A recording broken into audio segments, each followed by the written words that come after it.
Good morning students. Last lecture में हम लोगों ने IPSC naming of complex compound के अंदर हमने स्टार्ट किया था नेमिंग ऑफ पॉलीन्यूक्लियर कॉम्प्लेक्स।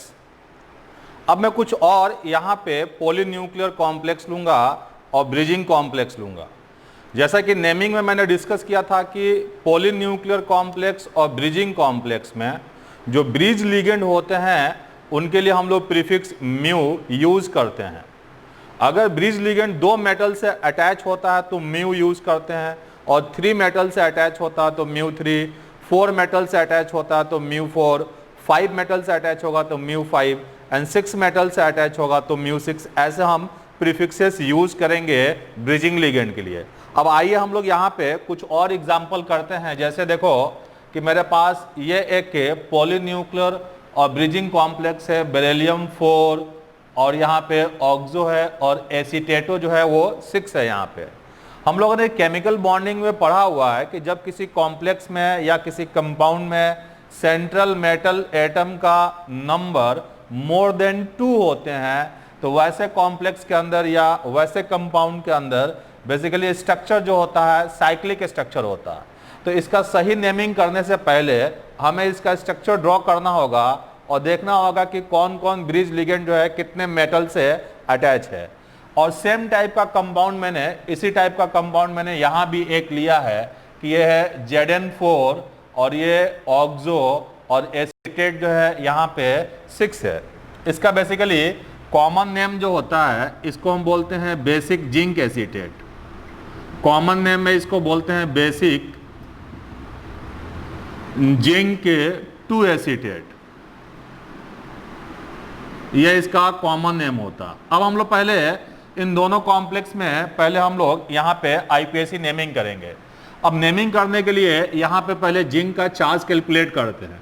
तो देखो एक जिंक का चार्ज x मान लिया तो 4 जिंक है तो ये 4x हो जाएगा, और इस ऑक्सो पे चार्ज -2 है।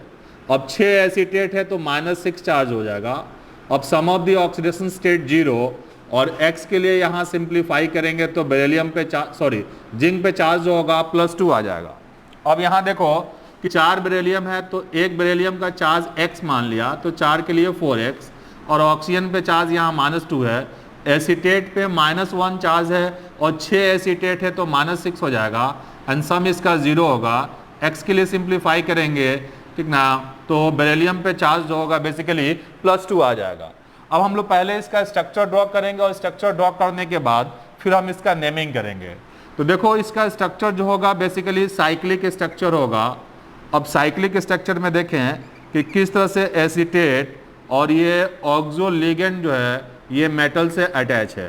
तो ये 4 जिंक एटम है, और एसीटेट का शॉर्ट सिंबल जो होता है ये OAC लिखते हैं।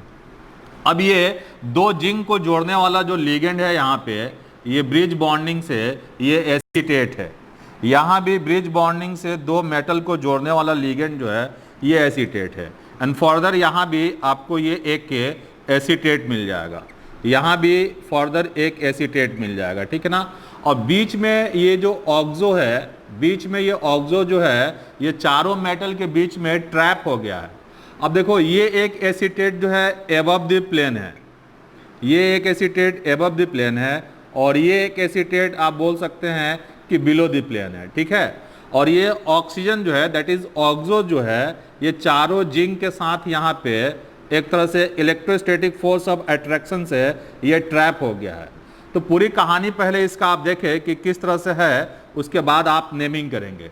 अगर आप यहाँ पे एसीटेट की बात करेंगे तो ये अकेला एसीटेट जो है 2 जिंक मेटल से अटैच है, ये भी एसीटेट 2 जिंक मेटल से अटैच है, ये एसीटेट 2 जिंक मेटल से अटैच है, ये भी 2 मेटल से अटैच है, ये भी 2 मेटल से अटैच है, और ये भी 2 मेटल से अटैच है।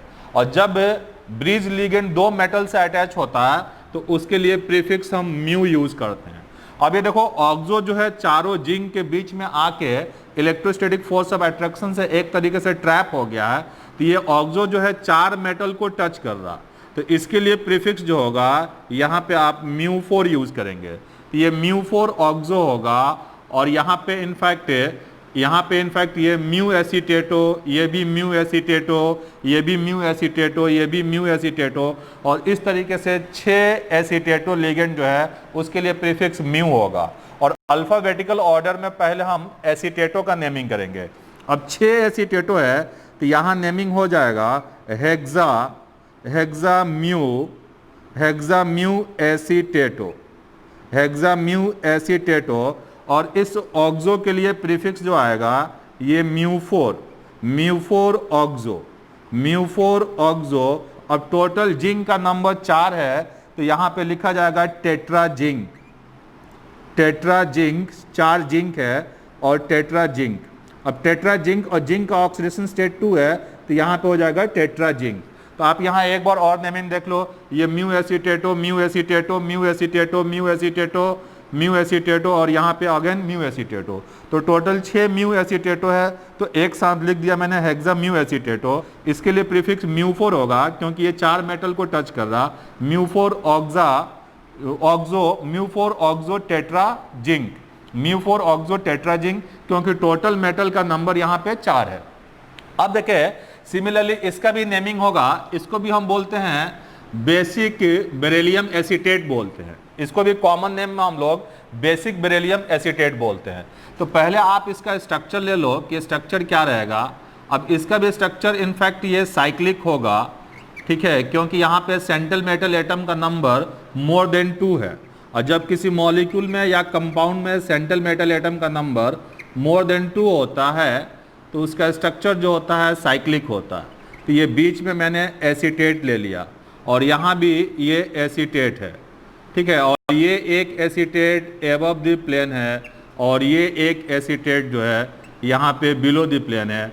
और बीच में ये ऑक्सीजन जो है चारों मेटल के साथ यहाँ पे ट्रैप हो गया है इलेक्ट्रोस्टैटिक फोर्स ऑफ अट्रैक्शन से एक तरीके से। तो यहाँ आप देख लो कि क्या होगा, नेमिंग अगर करेंगे तो टोटल एसीटेट का नंबर 6 है और सारे एसीटेट 2 मेटल से अटैच है। तो यहाँ भी इसका जब आप नेमिंग करोगे तो नेमिंग जो होगा इसका हेक्सा म्यू। अगर कोई लिगेंड 2 मेटल से अटैच है तो उसके लिए प्रीफिक्स म्यू होता है, और हर एक एसीटेट 2 मेटल से अटैच है इसलिए प्रीफिक्स म्यू लिया है। तो हेक्सा म्यू एसीटेटो, और यहाँ पे ये 4 मेटल से ऑक्सो अटैच है तो इसके लिए म्यू4 ऑक्सो। और टोटल बेरिलियम का नंबर 4 है तो यहाँ पे हो जाएगा टेट्रा बेरिलियम, और बेरिलियम पे चार्ज जो आएगा 2 आएगा। तो ये हमारे पास कुछ, ठीक ना, कुछ हमारे पास ये डिफिकल्ट एग्जाम्पल थे आईपीएससी नेमिंग में। और इन एग्जाम्पल में हमने ये देखा कि total number of central metal atom जो है 4 है, ठीक ना। और आपको पता है कि यदि कोई ब्रिज लिगेंड 2 मेटल से अटैच है तो प्रीफिक्स म्यू लगाते हैं, और 3 मेटल से अटैच है तो प्रीफिक्स म्यू3 लगाएंगे, और 4 मेटल से अटैच है तो प्रीफिक्स म्यू4 लेंगे। अगर 6 मेटल से अटैच है तो प्रीफिक्स म्यू6 होगा, ठीक है ना। एंड ये 2 हमारे नेमिंग हो गए बेसिकली पॉलीन्यूक्लियर और ब्रिजिंग कॉम्प्लेक्सेस के। अब आइए कुछ और हम लोग एग्जांपल लेंगे पॉलीन्यूक्लियर और ब्रिजिंग कॉम्प्लेक्सेस के, और इसके बाद फिर हम स्टार्ट करेंगे वार्नर्स कोऑर्डिनेशन थ्योरी। तो वीडियो को पॉज कर लेंगे और पॉज करने के बाद आप इसको नोट डाउन कर लेंगे, ठीक है। आप देख लो ध्यान से कि बेसिकली जब कभी भी किसी मॉलिक्यूल में सेंट्रल मेटल एटम का नंबर मोर देन 2 होता है तो स्ट्रक्चर साइक्लिक होता है, ठीक है ना। और ब्रिज लिगेंड का जब आप नेमिंग करोगे तो प्रीफिक्स म्यू लगाओगे, ठीक है। और ब्रिज लिगेंड 2 मेटल से अटैच है तो म्यू यूज करेंगे, 3 मेटल से अटैच है तो म्यू3 यूज करेंगे, ठीक है। और इसी तरीके से 4 मेटल से अटैच है तो म्यू4, 5 से अटैच है तो म्यू5, 6 से अटैच है तो म्यू6। इस तरीके से हम नेमिंग करते हैं, ठीक है ना। तो मैं यहाँ पे एक आध 2 एग्जांपल और लूंगा पॉलीन्यूक्लियर और ब्रिजिंग कॉम्प्लेक्स का, उसके बाद फिर हम फर्दर आएंगे वार्नर्स कोऑर्डिनेशन थ्योरी पे, ठीक है। तो एक बार और मैं वापस आपको बोल रहा हूँ, वीडियो को पॉज करें, पॉज करके आराम से स्ट्रक्चर लिखें और इसका नेमिंग करें, ठीक है।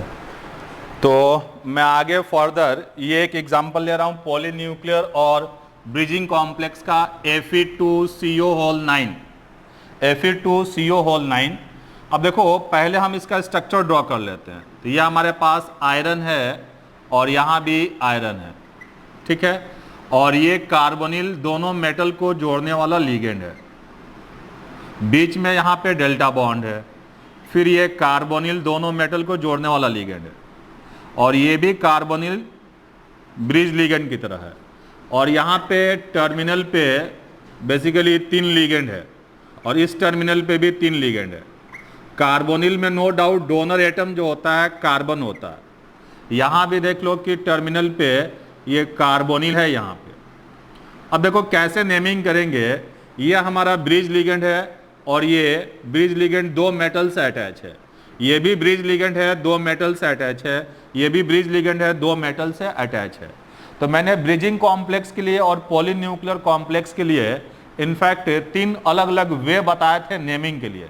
तो मेरे ख्याल से यहाँ पे सबसे आसान जो होगा वो थर्ड वे एप्लीकेबल होगा, ठीक ना। एंड थर्ड वे एप्लीकेबल तब होता है जब दोनों टर्मिनल पे नंबर ऑफ लीगेंड जो हो वो सेम हो और सेम टाइप के लीगेंड हो। तो यहाँ पे इस टर्मिनल पे 3 लीगेंड है और इस टर्मिनल पे भी 3 लीगेंड है, ठीक है ना। तो दोनों टर्मिनल पे 3 लीगेंड सेम टाइप के हैं यहाँ पे। तो आप थर्ड वे अप्लाई कर सकते हैं। अब ये 2 मेटल से अटैच है, ये भी 2 मेटल से अटैच है, ये भी 2 मेटल से अटैच है। तो इसके लिए प्रीफिक्स म्यू लगा लेंगे, इसके लिए भी प्रीफिक्स म्यू लगा लेंगे, और इसके लिए भी प्रीफिक्स म्यू लगा लेंगे। अब यहाँ पे ठीक ना म्यू प्रीफिक्स वाले 3 लिगेंड है, और इसको आप कार्बोनिल बोलते हैं। तो ये हो जाएगा म्यू कार्बोनिल, ये भी म्यू कार्बोनिल, और ये भी म्यू कार्बोनिल। अब 3 म्यू कार्बोनिल है, तो इसको एक साथ आप यहाँ पे नेमिंग कर देंगे try mu carbonyl, try mu carbonyl, try mu carbonyl. अब देखो दोनों टर्मिनल पे same type and same number of ligand है, दोनों टर्मिनल पे same type and same number of ligand है। तो दोनों टर्मिनल को एक साथ लिखने के लिए मैंने यहाँ पे प्रीफिक्स बिस लगा दिया। अब दोनों टर्मिनल पे 3 कार्बोनिल है, तो यहाँ पे लिखा जा सकता है बिस ट्राई कार्बोनिल, बिस ट्राई कार्बोनिल। और यहाँ पे सारे कार्बोनिल यहाँ पे न्यूट्रल लिगेंड है, तो मेटल पे चार्ज जो आएगा 0 आएगा। अब 2 मेटल है और पहले से मैंने यहाँ पे बिस लगा रखा है, तो यहाँ पे मेटल आयरन है और आयरन पे चार्ज 0 है, तो आयरन 0, और फिर ये ब्रैकेट को हम क्लोज कर देंगे। इस तरीके से ये थर्ड वे नेमिंग हो जाएगा इस कॉम्प्लेक्स का। तो बेसिकली ये mu carbonyl mu carbonyl mu carbonyl एक साथ आपने लिया ट्राई म्यू कार्बोनिल। अब दोनों टर्मिनल पे same type and same number of ligand है, इसके लिए मैंने लगा दिया बिस। अब दोनों टर्मिनल पे 3 कार्बोनिल है, तो ट्राई कार्बोनिल ले लिया। अब यहाँ पे आयरन है तो आयरन 0 ले लिया, और यहाँ बिस लगा देने का मतलब कि यहाँ पे रिप्रेजेंटेशन जो है 2 आयरन का है, और सारे कार्बोनिल न्यूट्रल लिगेंड है, इसलिए बेसिकली आयरन पे जो चार्ज आएगा वो 0 आएगा। अब आइए पॉलीन्यूक्लियर और मेटल कार्बोनिल कॉम्प्लेक्स में एक लास्ट एग्जांपल और ले रहा हूं कि ये मेरे पास प्लेटिनम है और फिर ये प्लेटिनम है, और यहाँ पे ब्रिज लिगेंड यहाँ पे OH, और ये भी OH ले लिया, 2 ब्रिज लिगेंड ले लिया, ठीक है। अब यहाँ देखो फिर मैंने ले लिया ये Cl3, और ये ले लिया PPH3, यहाँ पे ले लिया फर्दर ये PPH3 जो होगा ट्राईफिनाइल फॉस्फीन होगा, और यहाँ भी ले लिया मैंने Cl3, और फिर ये ले लिया मैंने PPH3। एंड PPH3 जो होता है इसको हम बोलते हैं ट्राईफिनाइल फॉस्फीन, PPH3 को ट्राईफिनाइल फॉस्फीन बोलते हैं। तो पहले हम यहाँ क्या करेंगे कि सबसे पहले मेटल का चार्ज कैलकुलेट कर लेते हैं। तो ये मेटल का चार्ज मान लिया X है, इस मेटल का चार्ज X, और PPH3 न्यूट्रल लिगेंड है, ये भी न्यूट्रल लिगेंड है। क्लोरीन पे -1 होता है, और यहाँ पे टोटल 3 क्लोरीन है, तो ये -3 ले लिया, और यहाँ भी -3 ले लिया। OH पे -1 चार्ज, इस OH पे भी -1 चार्ज होगा। अब ये 2 प्लेटिनम है, तो X और X मिलके 2X हो गया। ये -1, ये -1, ये 0, ये -3, ये -3, और ये 0। अब देखो टोटल नेगेटिव चार्ज कितना है, -3, -3, -1, -1, टोटल नेगेटिव चार्ज -8 है, एंड सम जो होगा यहाँ पे 0, और x के लिए जब हम सिंप्लीफाई करेंगे तो ये चार्ज जो आ जाएगा +4 आ जाएगा, ठीक है। अब यहाँ पे हम थर्ड वे नेमिंग करेंगे पहले। अब थर्ड वे नेमिंग में हम करेंगे क्या कि सबसे पहले हम ब्रिज लिगेंड का नेमिंग करेंगे। अब ये 2 मेटल से अटैच है, तो इसके लिए प्रीफिक्स म्यू आएगा, और इसको आप बोलोगे म्यू हाइड्रोक्साइड हो, और इसको भी आप बोलोगे म्यू हाइड्रोक्साइड हो। तो यहाँ पे बेसिकली एक साथ आप नेमिंग करोगे, तो ये लिख दोगे डाई म्यू डाईम्यू हाइड्रोक्साइडो, डाईम्यू हाइड्रोक्साइडो, डाईम्यू हाइड्रोक्साइडो। फिर यहाँ पे देखो कि 3 क्लोरीन है, यहाँ भी 3 क्लोरीन है, यहाँ एक ट्राइफिनाइल फॉस्फीन है, यहाँ भी एक ट्राइफिनाइल फॉस्फीन है, और दोनों टर्मिनल पे same type and same number of ligand है, तो थर्ड वे एप्लीकेबल होगा। और यहाँ प्रीफिक्स जो होगा, सॉरी बेसिकली प्रीफिक्स यहाँ 20 लगा देंगे। अब ये है ट्राईक्लोरो और ये है ट्राइफिनाइल फॉस्फीन। तो क्लोरो और ट्राइफिनाइल फॉस्फीन में सबसे पहले हम क्लोरो को लिखेंगे। अब यहाँ ट्राईक्लोरो है, यहाँ भी ट्राईक्लोरो है, प्रीफिक्स मैंने 20 लगा दिया है, तो अब सिंपली यहाँ पे लिख देंगे हम लोग trichloro, trichloro, trichloro, then triphenyl phosphine, trichloro triphenyl phosphine, trichloro triphenyl phosphine. और प्लेटिनम पे चार्ज +4 है, तो प्लेटिनम, प्लेटिनम 4 हो जाएगा। अब ये ब्रैकेट को हम क्लोज कर देंगे, ठीक ना। आप चाहें तो फर्स्ट वे नेमिंग भी कर सकते हैं, सेकंड वे नेमिंग भी कर सकते हैं, बट यहाँ पे थर्ड वे नेमिंग जो है मेरे ख्याल से थोड़ा सा आसान है, लंबा नहीं लिखना पड़ेगा आपको, ठीक है। तो इस तरीके से हम लोग पॉलीन्यूक्लियर और ब्रिजिंग कॉम्प्लेक्सेस का हम नेमिंग कर सकते हैं, ठीक है ना। तो अगेन आप वीडियो को पॉज कर लें, पॉज करके आप इसे नोट कर लें, ठीक है। अब मैं आगे यहाँ पे हेडिंग लूंगा कॉम्प्लेक्स कंपाउंड के अंदर, मैंने हर तरह के एग्जाम्पल नेमिंग में डिस्कस कर दिया है। अब यहाँ पे हम लोग आगे हेडिंग लेंगे वर्नर्स कोऑर्डिनेशन थियरी, ठीक है। तो वीडियो को पॉज करके ये दोनों एग्जाम्पल नोट कर लेंगे, और नोट करने के बाद जो मैंने आपको डीपीपी दिया है पीडीएफ फॉर्म में, वो सारे के सारे डीपीपी को आप आसानी से अब सॉल्व कर सकते हैं। और कोई दिक्कत हो तो आप मेरे पर्सनल व्हाट्सएप नंबर पे आप व्हाट्सएप कर सकते हैं।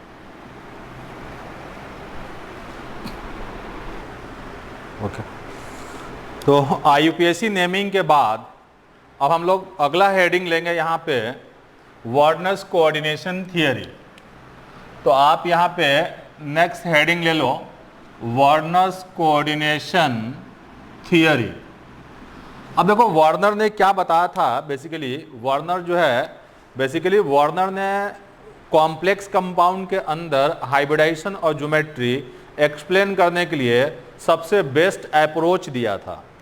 मतलब Warner was the first scientist who tried to explain bonding in complex compound.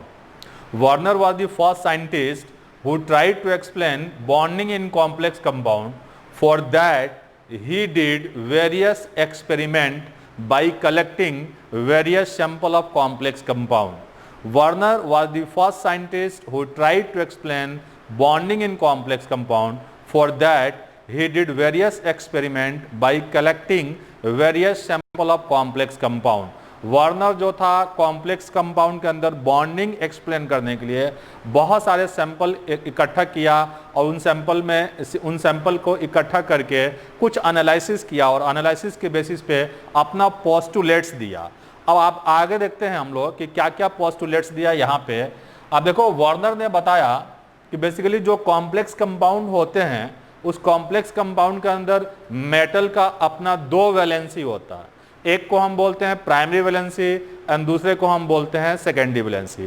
And primary secondary valency पे हम आगे बात करेंगे कि वार्नर ने बोला कि मेटल का 2 वैलेंसी होगा, एक को आप बोलेंगे प्राइमरी वैलेंसी एंड दूसरे को हम बोलते हैं सेकेंडरी वैलेंसी। तो इंपॉर्टेंट पोस्टुलेट्स के अंदर फर्स्ट पोस्टुलेट्स को आप पहले नोट डाउन करेंगे, उसके बाद हम इन सारे पोस्टुलेट्स को एग्जाम्पल के थ्रू समझेंगे, ठीक है। तो देखो फर्स्ट पोस्टुलेट्स ये है कि in complex compound central metal atom और ion exhibit 2 type of valency. In complex compound central metal atom और ion exhibit 2 type of valency. First को हम बोलते हैं प्राइमरी वैलेंसी एंड सेकेंड को बोलते हैं हम लोग secondary valency. And second postulates ये है कि primary valency is ionizable whereas secondary valency is non ionizable. And in modern terminology, primary valency correspond to oxidation state and secondary valency correspond to coordination number of central metal atom और ion। जो primary valency होगा वो metal के oxidation state को correspond करेगा, और जो secondary valency होगा वो मेटल का कोऑर्डिनेशन नंबर को कॉरेस्पॉन्ड करेगा। जैसे देखो कि फॉर एग्जांपल कि मान लो कि मेरे पास ये एक कॉम्प्लेक्स कंपाउंड है, ये मैंने एक कोबाल्ट का कॉम्प्लेक्स कंपाउंड लिया CO और यहाँ ले लिया SO4 एंड फर्दर यहाँ पे ले लिया मैंने NH3 होल 5 और इस स्क्वायर ब्रैकेट के बाहर मैंने यहाँ पे ले लिया कि ये मेरे पास Br है, यहाँ पे Br है। तो जो जो स्पीसीज, यहाँ ध्यान देंगे, जो जो स्पीसीज मेटल पे चार्ज क्रिएट करेगा वो मेटल के प्राइमरी वैलेंसी को कॉरेस्पॉन्ड करेगा, और जो स्पीसीज मेटल के साथ कोऑर्डिनेट बॉन्ड बना रहा होगा वो मेटल के सेकेंडरी वैलेंसी को कॉरेस्पॉन्ड करेगा। तो देखो यहाँ पे NH3 जो है इस पे तो चार्ज 0 है और SO4 पे चार्ज -2 है और इस Br पे चार्ज -1 है। तो इस Br नेगेटिव के कारण और इस SO4 -2 के कारण इस पे चार्ज आएगा +3, इस पे चार्ज आएगा +3। तो ये तो सिर्फ और सिर्फ मेटल पे चार्ज डेवलप कर रहा, ये मेटल के साथ कोऑर्डिनेट बॉन्ड नहीं बना रहा। तो ये Br नेगेटिव जो है ये प्राइमरी वैलेंसी को सेटिस्फाई करेगा। प्राइमरी वैलेंसी को मैं यहाँ पे Pb लिख रहा हूँ, और ये NH3 जो है मेटल के साथ कोऑर्डिनेट बॉन्ड बना रहा और इस पे चार्ज NH3 पे 0 है, इसके कारण NH3 जो होगा कोबाल्ट पे चार्ज क्रिएट नहीं कर रहा होगा। मतलब NH3 जो होगा कोबाल्ट के साथ सिर्फ और सिर्फ कोऑर्डिनेट बॉन्ड बना रहा होगा। इसका मतलब ये है कि NH3 सेकेंडरी वैलेंसी को सेटिस्फाई करेगा। और ये SO4 -2 जो है स्क्वायर ब्रैकेट के अंदर है और इस SO4 -2 के कारण कोबाल्ट पे चार्ज भी आएगा और ये SO4 -2 जो है कोबाल्ट के साथ कोऑर्डिनेट बॉन्ड भी बना रहा। तो ये SO4 -2 जो है ये सेटिस्फाई कर रहा प्राइमरी वैलेंसी को as well as secondary valency को। तो सल्फेट आयन जो है यहाँ पे सेटिस्फाई कर रहा प्राइमरी वैलेंसी को as well as secondary valency को। तो यहाँ जरा देखो कि ये Br नेगेटिव जो है बेसिकली आयनिक बॉन्ड से अटैच है और ये Br नेगेटिव जो है सिर्फ और सिर्फ मेटल पे चार्ज डेवलप कर रहा है, ये मेटल के साथ कोऑर्डिनेट बॉन्ड नहीं बना पा रहा। और जो जो स्पीसीज मेटल के साथ कोऑर्डिनेट बॉन्ड बनाएगा वो सेकेंडरी वैलेंसी को सेटिस्फाई करेगा। तो ये तो सिर्फ प्राइमरी वैलेंसी को सेटिस्फाई कर रहा और ये सिर्फ सेकेंडरी वैलेंसी को सेटिस्फाई कर रहा। ये अमाइन जो है सिर्फ और सिर्फ मेटल के साथ कोऑर्डिनेट बॉन्ड बना रहा, लेकिन यहाँ पे जो सल्फेटो है मेटल पे चार्ज भी डेवलप कर रहा और मेटल के साथ कोऑर्डिनेट बॉन्ड भी बना रहा। तो यहाँ पे सल्फेटो जो है प्राइमरी वैलेंसी को भी सेटिस्फाई कर रहा और सेकेंडरी वैलेंसी को भी सेटिस्फाई कर रहा, और यहाँ पे Br नेगेटिव जो है सिर्फ और सिर्फ प्राइमरी वैलेंसी को सेटिस्फाई कर रहा, और यहाँ पे NH3 जो है सिर्फ और सिर्फ सेकेंडरी वैलेंसी को सेटिस्फाई कर रहा। ठीक है ना। तो ध्यान देंगे जो सिर्फ और सिर्फ प्राइमरी वैलेंसी को सेटिस्फाई करेगा वो बेसिकली आयनाइजेबल होगा, और जो सेकेंडरी वैलेंसी को सेटिस्फाई करेगा वो नॉन आयनाइजेबल होगा। जैसे कि हमें पता है कि कॉम्प्लेक्स कंपाउंड के अंदर स्क्वायर ब्रैकेट के अंदर जो स्पीसीज होते हैं वो नॉन आयनाइजेबल होते हैं। तो ये अंदर वाले कोऑर्डिनेट बॉन्ड बना रहे हैं तो ये नॉन आयनाइजेबल होंगे, और ये बाहर वाला आयनिक बॉन्ड बना रहा तो आयनाइजेबल होगा। तो सेकंड पोस्टुलेट्स में हमने क्या लिया है यहाँ पे कि primary valency is ionizable whereas secondary valency is non-ionizable. In modern terminology, primary valency correspond to oxidation state and secondary valency correspond to coordination number of central metal atom. तो जो secondary valency को satisfy करेगा वो basically non ionisable होगा, और जो सिर्फ primary valency को सेटिस्फाई करेगा वो आयनाइजेबल होगा। ठीक है ना। तो आगे हम देखते हैं अगले पोस्टुलेट्स में। ओके तो पोस्टुलेट्स में नेक्स्ट पॉइंट आप देखो, मैंने थर्ड पॉइंट लिया है every metal cation in complex compound has its fixed secondary valency. मतलब हर एक कॉम्प्लेक्स के अंदर मेटल के पर्टिकुलर ऑक्सीडेशन स्टेट में मेटल का सेकेंडरी वैलेंसी जो होगा वो फिक्स रहेगा। जैसे यहाँ देखो कोबाल्ट पे चार्ज यदि +3 है तो इसका सेकेंडरी वैलेंसी जो है 6 है, मतलब इसका कोऑर्डिनेशन नंबर जो है 6 है। और जैसे जैसे मेटल का चार्ज यदि बदलेगा तो मेटल का सेकेंडरी वैलेंसी और कोऑर्डिनेशन नंबर जो होगा वो चेंज करेगा। और नो डाउट हमें पता है कि जैसे जैसे मेटल पे चार्ज इंक्रीज करेगा मेटल का कोऑर्डिनेशन नंबर और सेकेंडरी वैलेंसी जो होगा वो इंक्रीज करता जाएगा। ठीक है। तो थर्ड पॉइंट जो है यहाँ पे कि every metal cation in complex compound has its fixed secondary valency. अब देखो यहाँ पे चौथा पॉइंट क्या है, मैं पहले भी बता चुका हूँ कि जो जो स्पीसीज इस मेटल पे चार्ज क्रिएट करेगा वो प्राइमरी वैलेंसी को सेटिस्फाई करेगा, और जो स्पीसीज बेसिकली सिर्फ और सिर्फ कोऑर्डिनेट बॉन्ड बनाएगा वो सेकेंडरी वैलेंसी को सेटिस्फाई करेगा। लेकिन जो स्पीसीज चार्ज क्रिएट करने के साथ साथ मेटल के साथ कोऑर्डिनेट बॉन्ड भी बनाएगा वो बेसिकली प्राइमरी और सेकेंडरी दोनों को सेटिस्फाई करेगा। ठीक है, तो यहां देखो मैंने चौथा पॉइंट में क्या लिया है कि primary valency is satisfied by negative ions whereas secondary valency is satisfied by either by negative ion और बाय न्यूट्रल मॉलिक्यूल। जैसे देखो कि ये SO4-2 जो है बेसिकली ये सेकेंडरी वैलेंसी को भी सेटिस्फाई करेगा एज वेल एज प्राइमरी को भी सेटिस्फाई करेगा, लेकिन ये जो है सिर्फ और सिर्फ सेकेंडरी को सेटिस्फाई करेगा। ये न्यूट्रल है तो सेकेंडरी को सेटिस्फाई कर रहा, ये नेगेटिव है तो सेकेंडरी को भी सेटिस्फाई कर रहा और प्राइमरी को भी सेटिस्फाई कर रहा। ठीक ना, तो मैंने ये सेकंड पॉइंट में फोर्थ पॉइंट में लिया है कि primary valency is satisfied by negative ion whereas secondary valency is satisfied either by negative ion or by neutral species or by neutral molecule. It means negative ion may satisfy both type of valency। मतलब कि negative ion जैसे कि यहाँ पे sulphate ion जो है ये primary valency को भी सेटिस्फाई कर रहा और सेकेंडरी वैलेंसी को भी, लेकिन ये Br नेगेटिव जो है सिर्फ और सिर्फ प्राइमरी वैलेंसी को सेटिस्फाई कर रहा। अब देखो नेक्स्ट पॉइंट मैंने यहाँ पे लिया है कि primary valency has its non directional character. Primary valency has its non-directional character while secondary valency has its directional character. That's why a complex ion has its definite geometry।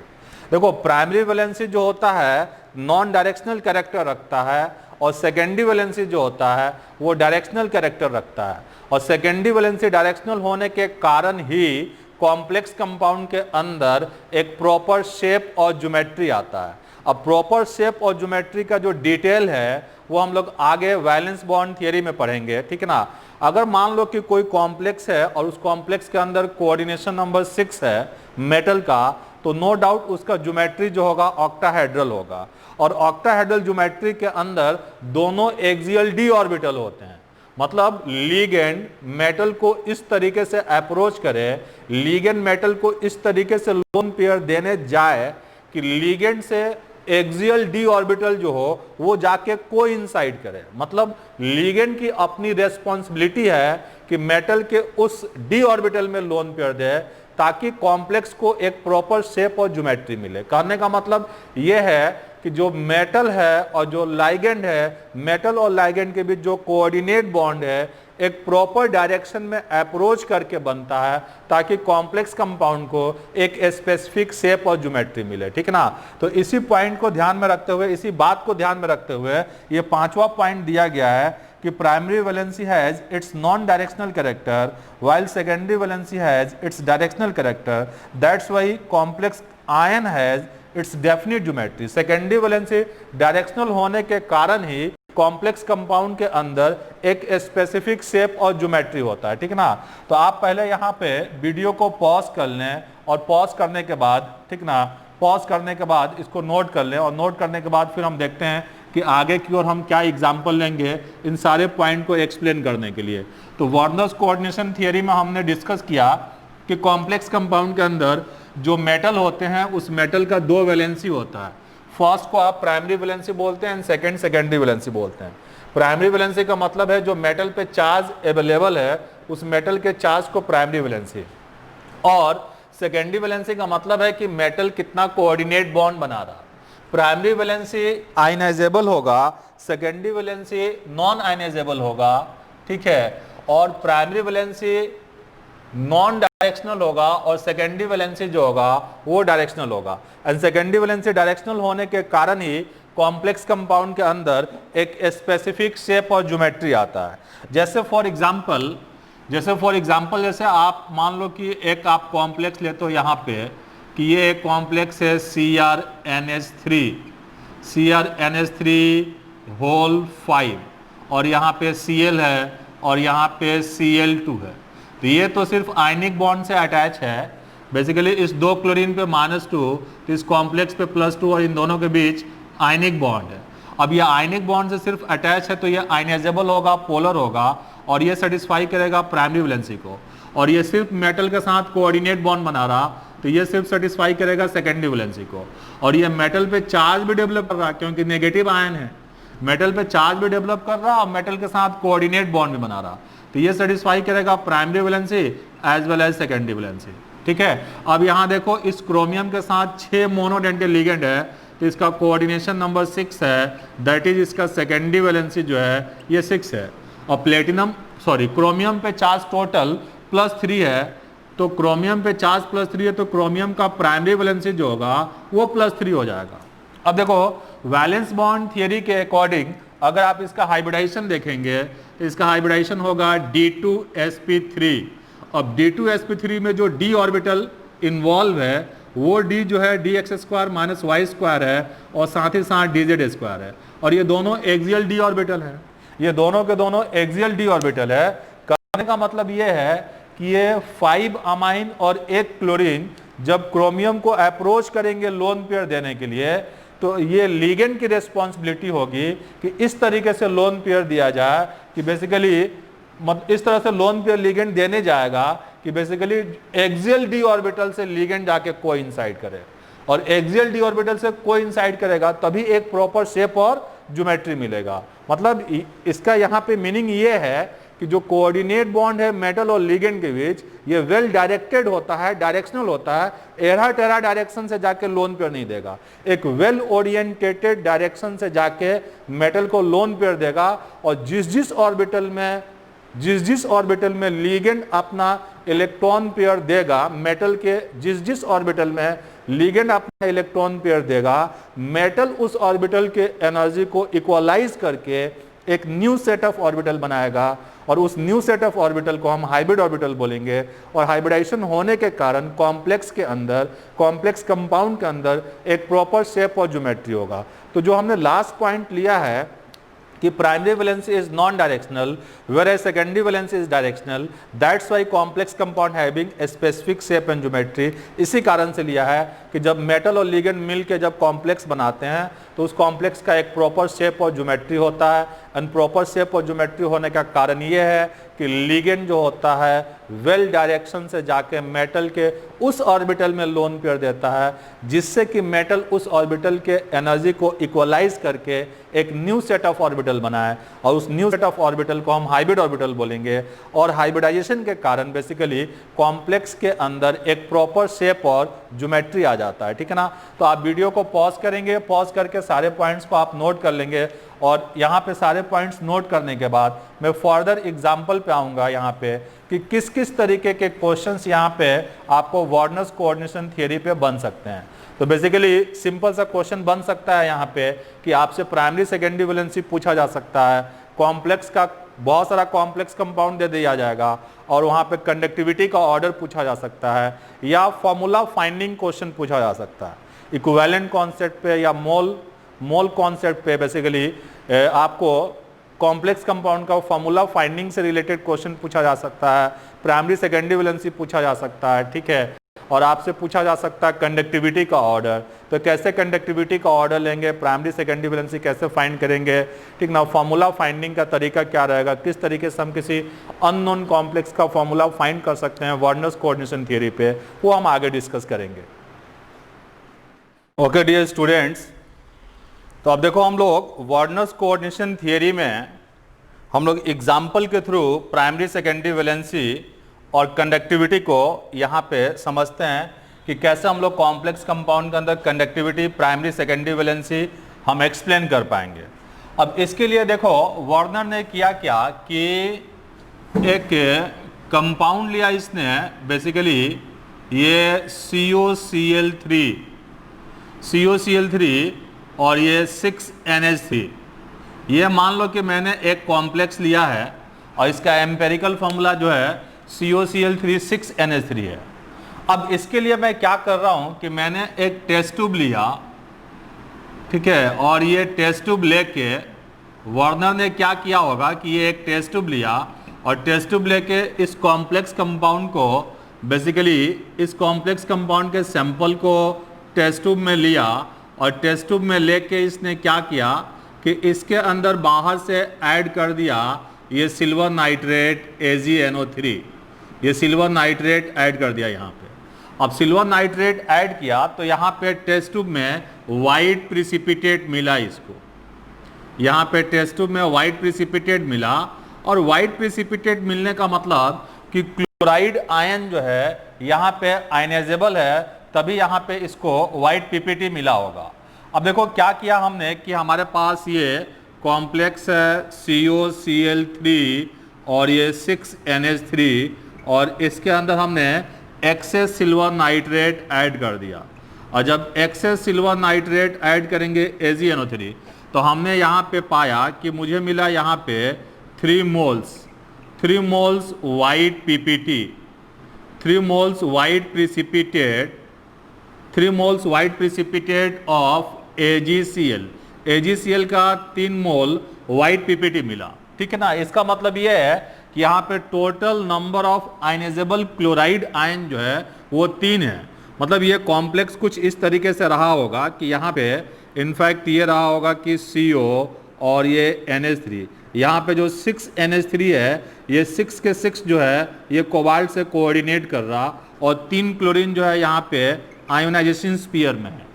अब इसको जब water में ऐड किया गया होगा, जब इसका aqueous solution लिया गया होगा तो ये आयोनाइज होने के बाद ये आपको दिया होगा CONH3 होल 6 और इस कॉम्प्लेक्स पे चार्ज आ गया होगा यहाँ पे +3 और प्लस यहाँ पे 3Cl नेगेटिव मिल गया। और अगर यहाँ पे आप टोटल आयंस की बात करेंगे इस फर्स्ट एक्सपेरिमेंट में तो आपको टोटल आयन जो होगा यहाँ पे 4 मिल जाएगा। ये 3 क्लोराइड आयन है और यहाँ पे एक जो है कॉम्प्लेक्स आयन है, तो टोटल आयन का नंबर जो होगा यहाँ पे टोटल आयन का नंबर जो होगा वो 4 हो जाएगा। 3 यहाँ पे क्लोराइड आयन है और एक जो है यहाँ पे कॉम्प्लेक्स आयन है, ठीक ना। अब देखो सिमिलरली मैंने क्या किया कि फर्दर एक दूसरा कॉम्प्लेक्स लिया COCl3 और ये है 5NH3 COCl3 5NH3 और इसके अंदर ये सिल्वर नाइट्रेट ऐड किया गया और सिल्वर नाइट्रेट जो है यहाँ पे एक्सेस ऐड किया गया। अब एक्सेस सिल्वर नाइट्रेट ऐड किया तो हमने ये पाया कि मुझे मिला यहाँ पे 2 मोल्स, ठीक ना, 2 moles white PPT, 2 moles white PPT white precipitate of AgCl का हमें 2 मोल वाइट प्रिसिपिटेट मिला। इसका मतलब ये है कि 2 क्लोराइड आयन जो है वो इनफैक्ट आयोनाइजेशन स्फीयर में है, 2 क्लोराइड आयन आयोनाइजेशन स्फीयर में है। और कॉम्प्लेक्स का फॉर्मूला कुछ ऐसे मिला कि हमारे पास है CO और ये Cl और ये NH3 होल 5 और 2 क्लोराइड आयन जो है यहाँ पे आयोनाइजेशन स्फीयर में है। अब इसका एक्व सॉल्यूशन जो होगा आपको दिया होगा यहाँ पे 1 mole complex ion COCl NH3 whole 5 और इस पे चार्ज आ गया होगा +2 क्योंकि यहाँ से 2 क्लोराइड आयन या आयोनाइज होके बाहर निकल रहा। तो अगर आप यहाँ पे टोटल आयन की बात करेंगे तो एक तो कॉम्प्लेक्स आयन है और 2 क्लोराइड आयन है, तो यहाँ पे अगर आप टोटल आयन की बात करेंगे तो टोटल आयंस जो होंगे यहाँ पे आपको ये 3 मिल जाएंगे, 2 क्लोराइड आयन होगा और एक कॉम्प्लेक्स आयन होगा। और ध्यान रहे अगर कोई कॉम्प्लेक्स कंपाउंड अपने एक्वस सॉल्यूशन में जितना ज़्यादा से ज़्यादा टोटल आयंस प्रोड्यूस करेगा, आयन का मूवमेंट बढ़ जाएगा और कंडक्टिविटी जो होगा, इलेक्ट्रिकल कंडक्टेंस जो होगा वो इंक्रीज कर जाएगा। तो ये मेरे लिए एक फर्स्ट एक्सपेरिमेंट है और ये मेरा एक सेकंड एक्सपेरिमेंट है। तो फर्स्ट एक्सपेरिमेंट और सेकंड एक्सपेरिमेंट से दोनों कॉम्प्लेक्स जो मिला, इन दोनों कॉम्प्लेक्सेस का अगर आप इलेक्ट्रिकल कंडक्टेंस कंपेयर करेंगे तो फर्स्ट कॉम्प्लेक्स जो है टोटल 4 आयन प्रोड्यूस कर रहा एंड सेकंड कॉम्प्लेक्स जो है टोटल 3 आयन प्रोड्यूस कर रहा। और अगर आप इनका इलेक्ट्रिकल कंडक्टेंस का ऑर्डर लेना चाहेंगे तो फर्स्ट कॉम्प्लेक्स का इलेक्ट्रिकल कंडक्टेंस जो होगा सेकंड वाले से ज्यादा होगा। अब जरा यहां ध्यान दो कि ये जो आपने जो सैंपल लिया है, इस सैंपल में कोबाल्ट पे जो चार्ज है ये +3 चार्ज है। मतलब कोबाल्ट का जो प्राइमरी वैलेंसी जो है वो तो +3 है और प्राइमरी वैलेंसी +3 है। जैसे कि मैंने इस कॉम्प्लेक्स को जब सिल्वर नाइट्रेट से ट्रीट किया तो मुझे 3 मोल AgCl का वाइट PPT मिला। इसका मतलब यह है कि 3 क्लोराइड आयन जो है आयोनाइजेशन स्फीयर में है। अब यहाँ पे 6 अमाइन है एक कोबाल्ट के साथ, तो अगर आप कोबाल्ट पे चार्ज की बात करेंगे तो कोबाल्ट पे चार्ज यहाँ पे +3 है, इसका मतलब इसका प्राइमरी वैलेंसी +3 है और सेकेंडरी वैलेंसी 6 है। यहाँ भी अगर आप कोबाल्ट पे चार्ज की बात करेंगे तो यहाँ अमोनिया पे चार्ज 0, NCl पे -1 एंड 2 क्लोरीन पे -2, टोटल सराउंडिंग नेगेटिव चार्ज जो है -3 है, इसलिए कोबाल्ट पे जो चार्ज आएगा +3 आएगा। तो यहाँ भी कोबाल्ट का primary valency that is cobalt का ऑक्सीडेशन स्टेट +3 है और सेकेंडरी वैलेंसी जो है 6 है। तो इस कॉम्प्लेक्स में भी कोबाल्ट का प्राइमरी वैलेंसी 3 है और सेकेंडरी वैलेंसी 6 है, और इस कॉम्प्लेक्स में भी इनफैक्ट कोबाल्ट का प्राइमरी वैलेंसी 3 है और सेकेंडरी वैलेंसी जो है 6 है। अब देखो, जो कॉम्प्लेक्स जितना ज्यादा से ज्यादा आयन प्रोड्यूस करेगा एक्वो सॉल्यूशन के अंदर, उसकी कंडक्टिविटी जो होगा उतना ही ज्यादा होगा, ठीक है ना। तो कंडक्टिविटी का ऑर्डर फाइंड करने के लिए हम total number of ion check करेंगे, और जो कॉम्प्लेक्स अपने एक्वो सॉल्यूशन में जितना ज्यादा से ज्यादा total number of ions produce करेगा, वहां पे आयनिक मोबिलिटी, आयन का मूवमेंट बढ़ जाएगा, और आयन का मूवमेंट बढ़ जाने से इलेक्ट्रिकल कंडक्टेंस जो होगा वो इंक्रीज कर जाएगा। अब देखो, मैं 1-2 एक्सपेरिमेंट और ले रहा हूं, यहाँ पे मैं इसको रब कर रहा हूं। आप चाहें तो वीडियो को पहले पॉज कर लेंगे और पॉज करने के बाद नोट कर लेंगे, ठीक है ना, क्योंकि मैं आगे जाके यहाँ पे इसको रब करूंगा, रब करके 2 एग्जाम्पल और लूंगा, ठीक ना। तो मैं इसको मिटा रहा हूँ, मिटाने के बाद फिर यहाँ पे 1-2 एग्जाम्पल हम और लेंगे, एक्सपेरिमेंट और लेंगे 1-2, और फिर देखेंगे कि कंडक्टिविटी और प्राइमरी सेकेंडरी वैलेंसी जो होगा वो हम कैसे फाइंड आउट करेंगे, ठीक है। तो यहाँ जरा देखोगे कि मैंने एक कॉम्प्लेक्स और लिया कि मेरे पास ये है COCl3 और ये है मेरे पास ये 4 मोल NH3। अब मैंने क्या किया कि इसमें मैंने ऐड कर दिया ये सिल्वर नाइट्रेट AgNO3, और सिल्वर नाइट्रेट ऐड करने के बाद मैंने ये देखा कि मुझे मिला यहाँ पे 1 mole white PPT, 1 mole white PPT of precipitate of AgCl। AgCl का मुझे यहाँ पे 1 मोल वाइट प्रिसिपिटेट मिला, और ये मेरा एक्सपेरिमेंट ये 3rd है। अब 1 मोल AgCl का वाइट PPT मिलने का मतलब ये है कि एक क्लोराइड आयन जो है वो आयोनाइजेशन स्फीयर में है, और ओवरऑल ये कॉम्प्लेक्स का फॉर्मूला हो जाएगा कि हमारे पास ये CO 2 क्लोरीन जो है बेसिकली कोऑर्डिनेशन स्फीयर में है, और एक क्लोराइड आयन जो है आयोनाइजेशन स्फीयर में है। अब ये होल 4 हो गया और यहाँ पे एक Cl मिल गया। अब जब आप इसका एक्वा सॉल्यूशन लेंगे तो इसके एक्वा सॉल्यूशन में आप देखोगे कि 1 मोल कॉम्प्लेक्स आयन होगा COCl2 NH3 होल 4, और यहाँ पे कॉम्प्लेक्स पे चार्ज ये +1 आ जाएगा, +1 Cl नेगेटिव आएगा, 1 Cl नेगेटिव आएगा। और यहाँ पे यदि आप टोटल आयंस की बात करेंगे तो टोटल आयन जो होगा यहाँ पे 2 हो जाएगा, टोटल आयन जो होगा यहाँ पे 2 हो जाएगा। अब एक एक्सपेरिमेंट में और ले रहा हूँ, यहाँ पे जरा देखेंगे कि अगर मान लो कि ये मेरे पास कॉम्प्लेक्स है COCl3 और ये 3NH3, COCl3 3NH3। अब इसके अंदर मैंने ये सिल्वर नाइट्रेट ऐड किया, AgNO3 ऐड किया, तो हमने ये पाया यहाँ पे कि कोई PPT नहीं मिला, नो प्रिसिपिटेट। मतलब यहाँ पे ये एक्सपेरिमेंट नंबर 4 है हमारा। मतलब यहाँ पे आप ये देखोगे कि बेसिकली एक भी आयन जो है, एक भी आयन आयोनाइजेशन स्फीयर में प्रेजेंट नहीं है। मतलब ये कॉम्प्लेक्स जो है न्यूट्रल है, ये आयनाइजेबल नहीं है, ये आयोनाइज नहीं होगा। तो यहाँ पे CO और ये Cl3 और ये NH3 होल थ्राइस, ये एक कॉम्प्लेक्स मिलेगा, एंड फर्दर इसको वाटर में ऐड करेंगे तो आयोनाइज नहीं होगा, नो आयोनाइजेशन। और यहाँ पे जब आयोनाइज नहीं होगा तो ये जो चौथा कॉम्प्लेक्स जो है ये नॉन कंडक्टिंग होगा। ये जो COCl3 NH3 होल थ्राइस जो है ये कॉम्प्लेक्स जो है नॉन कंडक्टिंग होगा। तो हमने यहाँ पे 4 अलग अलग एक्सपेरिमेंट लिया। फर्स्ट एक्सपेरिमेंट पे जो कॉम्प्लेक्स मिला उसका फॉर्मूला है CONH3 होल 6 Cl3। ये 3 क्लोरीन को बाहर इसलिए रखा है क्योंकि 3 मोल वाइट PPT मिला हमें AgCl का, ठीक ना। और ये आयोनाइज होगा तो 3 क्लोराइड आयन और एक कॉम्प्लेक्स आयन देगा। इस तरीके से टोटल आयन का नंबर 4 हो जाएगा। एंड नेक्स्ट कॉम्प्लेक्स हमने लिया COCl3 5NH3। इसको सिल्वर नाइट्रेट से ट्रीट किया तो 2 मोल व्हाइट पीपीटी मिला AgCl का। इसका मतलब 2 क्लोराइड आयन आयोनाइजेशन स्फीयर में है, और जब इसका एक्वस सॉल्यूशन लेंगे तो टोटल आयन का नंबर 3 होगा। एक कॉम्प्लेक्स आयन होगा और 2 क्लोराइड आयन होगा। अब देखें आगे, मैंने नेक्स्ट कॉम्प्लेक्स लिया COCl3 4NH3, इसको सिल्वर नाइट्रेट से ट्रीट किया तो 1 मोल व्हाइट पीपीटी मिला AgCl का। इसका मतलब एक क्लोरीन आयोनाइजेशन स्फीयर में है, और यह आयोनाइज होगा तो एक कॉम्प्लेक्स आयन और एक क्लोराइड आयन देगा, ठीक ना।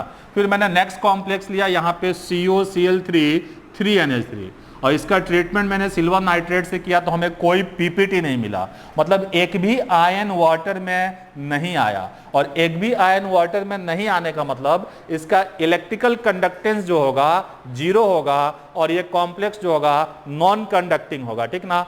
तो ऐसे भी हमें बहुत सारे क्वेश्चन मिलेंगे कि 4 ऑप्शन में 4 कॉम्प्लेक्स दे दिया जाएगा, फिर पूछा जाएगा कि इसमें नॉन कंडक्टिंग कॉम्प्लेक्स कौन है।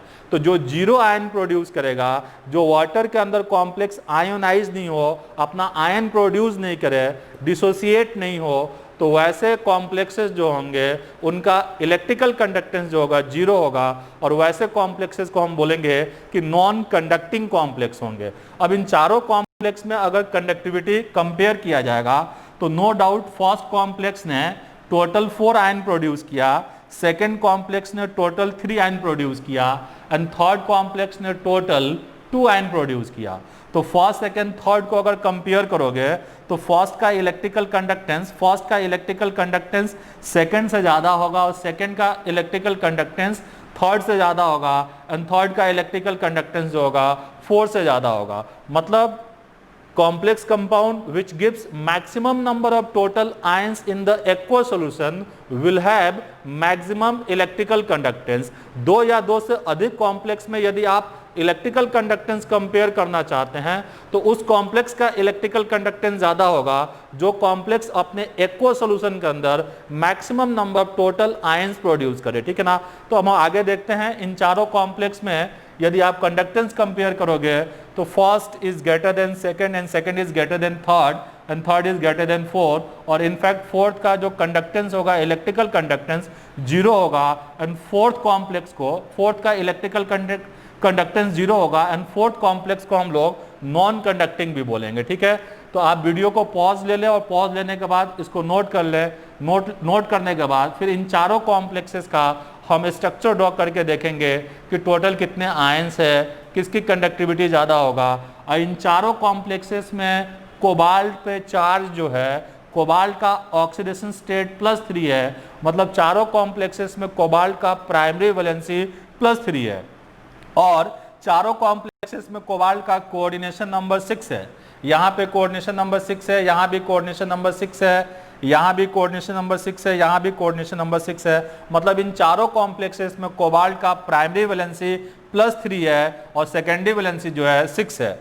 और ध्यान रहे प्राइमरी वैलेंसी को हम लोग डॉटेड लाइन से रिप्रेजेंट करते हैं और सेकेंडरी वैलेंसी को हम लोग डैश से रिप्रेजेंट करते हैं, ठीक है। तो वीडियो को पॉज ले लें और पॉज लेने के बाद नोट कर लें। नोट करने के बाद इन चारों कॉम्प्लेक्सेस का हम स्ट्रक्चर ड्रॉ करेंगे, ओके। तो देख लेंगे हम लोग प्राइमरी वैलेंसी को। Primary valency is represented by dotted line, whereas secondary valency is represented by dash। Primary valency को हम डॉटेड लाइन से रिप्रेजेंट करते हैं और सेकेंडरी वैलेंसी को हम लोग डैश से रिप्रेजेंट करते हैं। अब यहां जरा देखो कि जो फर्स्ट कॉम्प्लेक्स आपने लिया था उस फर्स्ट कॉम्प्लेक्स का फॉर्मूला ये था कि ये है CONH3 होल 6, और यहाँ पे आयोनाइजेशन स्फीयर में 3 क्लोरीन है। ये तो सेकेंडरी वैलेंसी को सेटिस्फाई कर रहा और ये प्राइमरी वैलेंसी को सेटिस्फाई कर रहा, ठीक है। और यहाँ पे इनफैक्ट कोऑर्डिनेशन नंबर 6 है, और कोऑर्डिनेशन नंबर 6 होगा तो ज्योमेट्री जो होगा इनफैक्ट ऑक्टाहेड्रल होगा। तो अब ये ऑक्टाहेड्रल की तरह स्ट्रक्चर ड्रॉ करेंगे। यहाँ पे देख लो कि 6NH3 जो है स्क्वायर ब्रैकेट के अंदर है जो कि सेकेंडरी वैलेंसी को सेटिस्फाई कर रहा, और इसे हम डैश से रिप्रेजेंट करेंगे, डैश से रिप्रेजेंट करेंगे। ये 6NH3 ले लिया और यहाँ भी आपको ये NH3 और ये NH3 मिल गया, ये भी NH3 आ गया। अब 3 क्लोरीन जो है इसको आप डॉटेड लाइन से रिप्रेजेंट करेंगे, तो ये डॉटेड लाइन से रिप्रेजेंट कर दिया। और अगर ये आयोनाइज होगा तो 3 क्लोराइड आयन बाहर आएगा और एक कॉम्प्लेक्स आयन बाहर आएगा। तो यहां पे यदि आप टोटल आयंस की बात करेंगे तो टोटल आयन 4 हो जाएगा, 3 क्लोराइड आयन और एक कॉम्प्लेक्स आयन। और यहाँ 3 क्लोरीन पे -3, इस पे चार्ज 0, तो कोबाल्ट पे यहाँ +3 आ जाएगा। और यहाँ पे कोबाल्ट का प्राइमरी वैलेंसी +3 होगा एंड सेकेंडरी वैलेंसी जो होगा यहाँ पे 6 हो जाएगा। अब जरा ध्यान देंगे कि अगर हमारे पास जो सेकेंड कॉम्प्लेक्स जो था, वो सेकेंड कॉम्प्लेक्स का फॉर्मूला यूँ मिला था कि ये COCl और ये NH3 होल 5 और ये आ गया Cl2। इस पे चार्ज 0 है, इस पे चार्ज -1 है और इस 2 क्लोरीन पे चार्ज -2 है, ठीक है ना। तो ध्यान देंगे यहाँ पे बेसिकली ये नेगेटिव आयन जो है ये कोबाल्ट के साथ कोऑर्डिनेट बॉन्ड भी बना रहा और कोबाल्ट पे चार्ज भी डेवलप कर रहा। तो ये प्राइमरी वैलेंसी को भी, ये क्लोराइड आयन जो होगा प्राइमरी वैलेंसी को भी सेटिस्फाई करेगा as well as secondary valency को सेटिस्फाई करेगा। लेकिन ये जो NH3 है ये कोबाल्ट पे चार्ज तो डेवलप नहीं कर रहा बट कोबाल्ट के साथ कोऑर्डिनेट बॉन्ड बना रहा।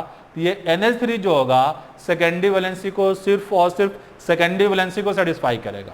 और ये क्लोराइड आयन जो है आयनिक बॉन्ड से अटैच है, आयनाइजेबल है और ये कोबाल्ट पे सिर्फ और सिर्फ चार्ज डेवलप कर रहा, कोबाल्ट के साथ कोऑर्डिनेटेड नहीं है। तो ये सिर्फ और सिर्फ प्राइमरी वैलेंसी को सेटिस्फाई करेगा और ये सिर्फ सेकेंडरी वैलेंसी को सेटिस्फाई करेगा और ये primary as well as secondary valency को सेटिस्फाई करेगा। तो यहाँ जरा ध्यान देंगे कि जैसे मैंने ये कॉम्प्लेक्स लिया कि मेरे पास कोबाल्ट है और इसका भी कोऑर्डिनेशन नंबर 6 है, सेकेंडरी वैलेंसी 6 है। तो ये 5 अमाइन पहले लिख दिया, ये NH3, देन ये NH3, फिर ये फर्दर हमारे पास है NH3 और ये NH3, फिर ये NH3 और ये ले लिया NH3, सॉरी 5 ही NH3 है और ये हमारे पास क्लोरीन है। तो ये क्लोरीन जो है secondary valency as well as primary valency दोनों को सेटिस्फाई कर रहा। तो सेकेंडरी वैलेंसी को सेटिस्फाई करने का मतलब डैश से रिप्रेजेंट किया और प्राइमरी वैलेंसी को सेटिस्फाई कर रहा है इसका मतलब ये डॉटेड लाइन से रिप्रेजेंट किया। तो जो अंदर होगा आयन, जो कोऑर्डिनेशन स्फीयर के अंदर आयन होगा वो प्राइमरी सेकेंडरी दोनों को सेटिस्फाई करेगा, तो उसको dash as well as dotted line से रिप्रेजेंट करेंगे।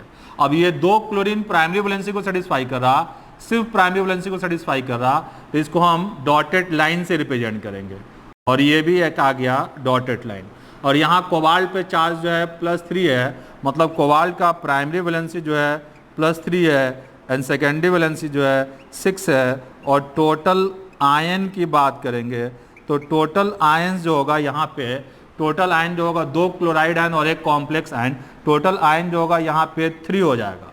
अब देखो नेक्स्ट कॉम्प्लेक्स, जैसे कि हमारे पास ये थर्ड कॉम्प्लेक्स था एंड थर्ड कॉम्प्लेक्स का फॉर्मूला ये था हमारे पास कि ये है COCl2 NH3 होल 4 और यहाँ पे बाहर में एक Cl है, ठीक है।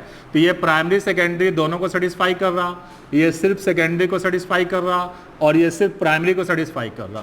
तो इस पे -1 चार्ज है, इस पे 0 है, 2 क्लोरीन -2, तो यहाँ भी कोबाल्ट पे चार्ज +3 है। तो आप जरा देख लो कि इसका स्ट्रक्चर क्या होगा, ऑक्टाहेड्रल स्ट्रक्चर है इसका। यहाँ पे ये अमोनिया जो है सिर्फ और सिर्फ सेकेंडरी वैलेंसी को सेटिस्फाई कर रहा, तो इसको आप डैश से रिप्रेजेंट करोगे। तो ये चार्ज तो यहाँ पे अमोनिया हो गया और ये 2 कोऑर्डिनेशन स्फीयर के अंदर जो क्लोरीन है वो प्राइमरी सेकेंडरी दोनों को सेटिस्फाई कर रहा, तो dash as well as dotted दोनों से रिप्रेजेंट करेंगे और ये सिर्फ प्राइमरी को सेटिस्फाई कर रहा, तो ये डॉटेड लाइन से रिप्रेजेंट करेंगे। और फिर यहाँ पे यदि आप टोटल आयन की बात करेंगे तो ये एक क्लोराइड आयन आएगा और ये पूरा एक कॉम्प्लेक्स आयन आएगा। तो यहाँ पे अगर आप टोटल आयंस की बात करेंगे तो 2 हो जाएगा और यहाँ भी प्राइमरी वैलेंसी +3 होगा और सेकेंडरी वैलेंसी जो होगा यहाँ पे 6 हो जाएगा। और फोर्थ कॉम्प्लेक्स देख लो आप यहाँ पे कि फोर्थ कॉम्प्लेक्स यूं था आपके पास कि ये है COCl3NH3। यहाँ पे आयोनाइजेशन स्पीयर में कोई स्पीसीज प्रेजेंट नहीं है। आयोनाइजेशन स्पीयर स्क्वायर ब्रैकेट के बाहर वाले रीजन को बोलते हैं, ठीक ना। तो ये सिर्फ सेकेंडरी वैलेंसी को सेटिस्फाई कर रहा, और यहाँ 3 क्लोरीन पे -3 आ जाएगा, तो कोबाल्ट पे चार्ज जो होगा +3 आ जाएगा।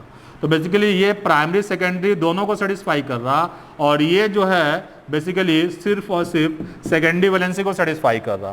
तो अगर आप इसका स्ट्रक्चर लेना चाहते हैं तो ऐसे दिखा सकते हैं, ये ऑक्टाहेड्रल है, ये 3 क्लोरीन एटम जो है ये प्राइमरी और सेकेंडरी दोनों को सेटिस्फाई किया, और ये 3 अमाइन जो है सिर्फ और सिर्फ सेकेंडरी वैलेंसी को सेटिस्फाई कर रहा। अब यहाँ भी अगर आप प्राइमरी वैलेंसी की बात करेंगे तो +3 है, एंड सेकेंडरी वैलेंसी की बात करेंगे तो 6 है, एंड टोटल आयंस की बात करेंगे तो टोटल आयंस जो होगा यहाँ पे 0 होगा, और ये कॉम्प्लेक्स जो होगा इस तरीके से नॉन कंडक्टिंग होगा। ये कॉम्प्लेक्स जो होगा इस तरह से नॉन कंडक्टिंग होगा, इसका इलेक्ट्रिकल कंडक्टेंस जो होगा 0 होगा। अब इस तरीके से अगर आप देखोगे कि इन चारों कॉम्प्लेक्सेस में अगर आप इलेक्ट्रिकल कंडक्टेंस का ऑर्डर आप लेना चाहते हैं तो फर्स्ट में 4 आयन है, सेकंड में 3 आयन है, और थर्ड में 2 आयन है, और फोर्थ में 0 आयन है, ठीक है, 0 आयन है। तो इन चारों का यदि आप इलेक्ट्रिकल कंडक्टेंस कंपेयर करेंगे तो first is greater than second, second is greater than third, and third is greater than fourth. तो इस तरीके से हम इलेक्ट्रिकल कंडक्टेंस हम कंपेयर कर सकते हैं, ठीक है ना। या ऐसे 4 ऑप्शन में 4 स्ट्रक्चर दे दिया जाएगा, और आपसे पूछा जा सकता है कि किसका इलेक्ट्रिकल कंडक्टेंस इसमें मैक्सिमम होगा या कौन इसमें नॉन कंडक्टिंग होगा। तो ध्यान रहे, जो मैक्सिमम आयन प्रोड्यूस करेगा उसका इलेक्ट्रिकल कंडक्टेंस सबसे ज्यादा होगा, जो 0 आयन प्रोड्यूस करेगा उसका इलेक्ट्रिकल कंडक्टेंस 0 होगा, और वो जो होगा कॉम्प्लेक्स नॉन कंडक्टिंग कॉम्प्लेक्स कहलाएगा। तो मेरे ख्याल से आप समझ चुके होंगे कि इलेक्ट्रिकल कंडक्टेंस का ऑर्डर हमें कैसे लेना है, ठीक ना।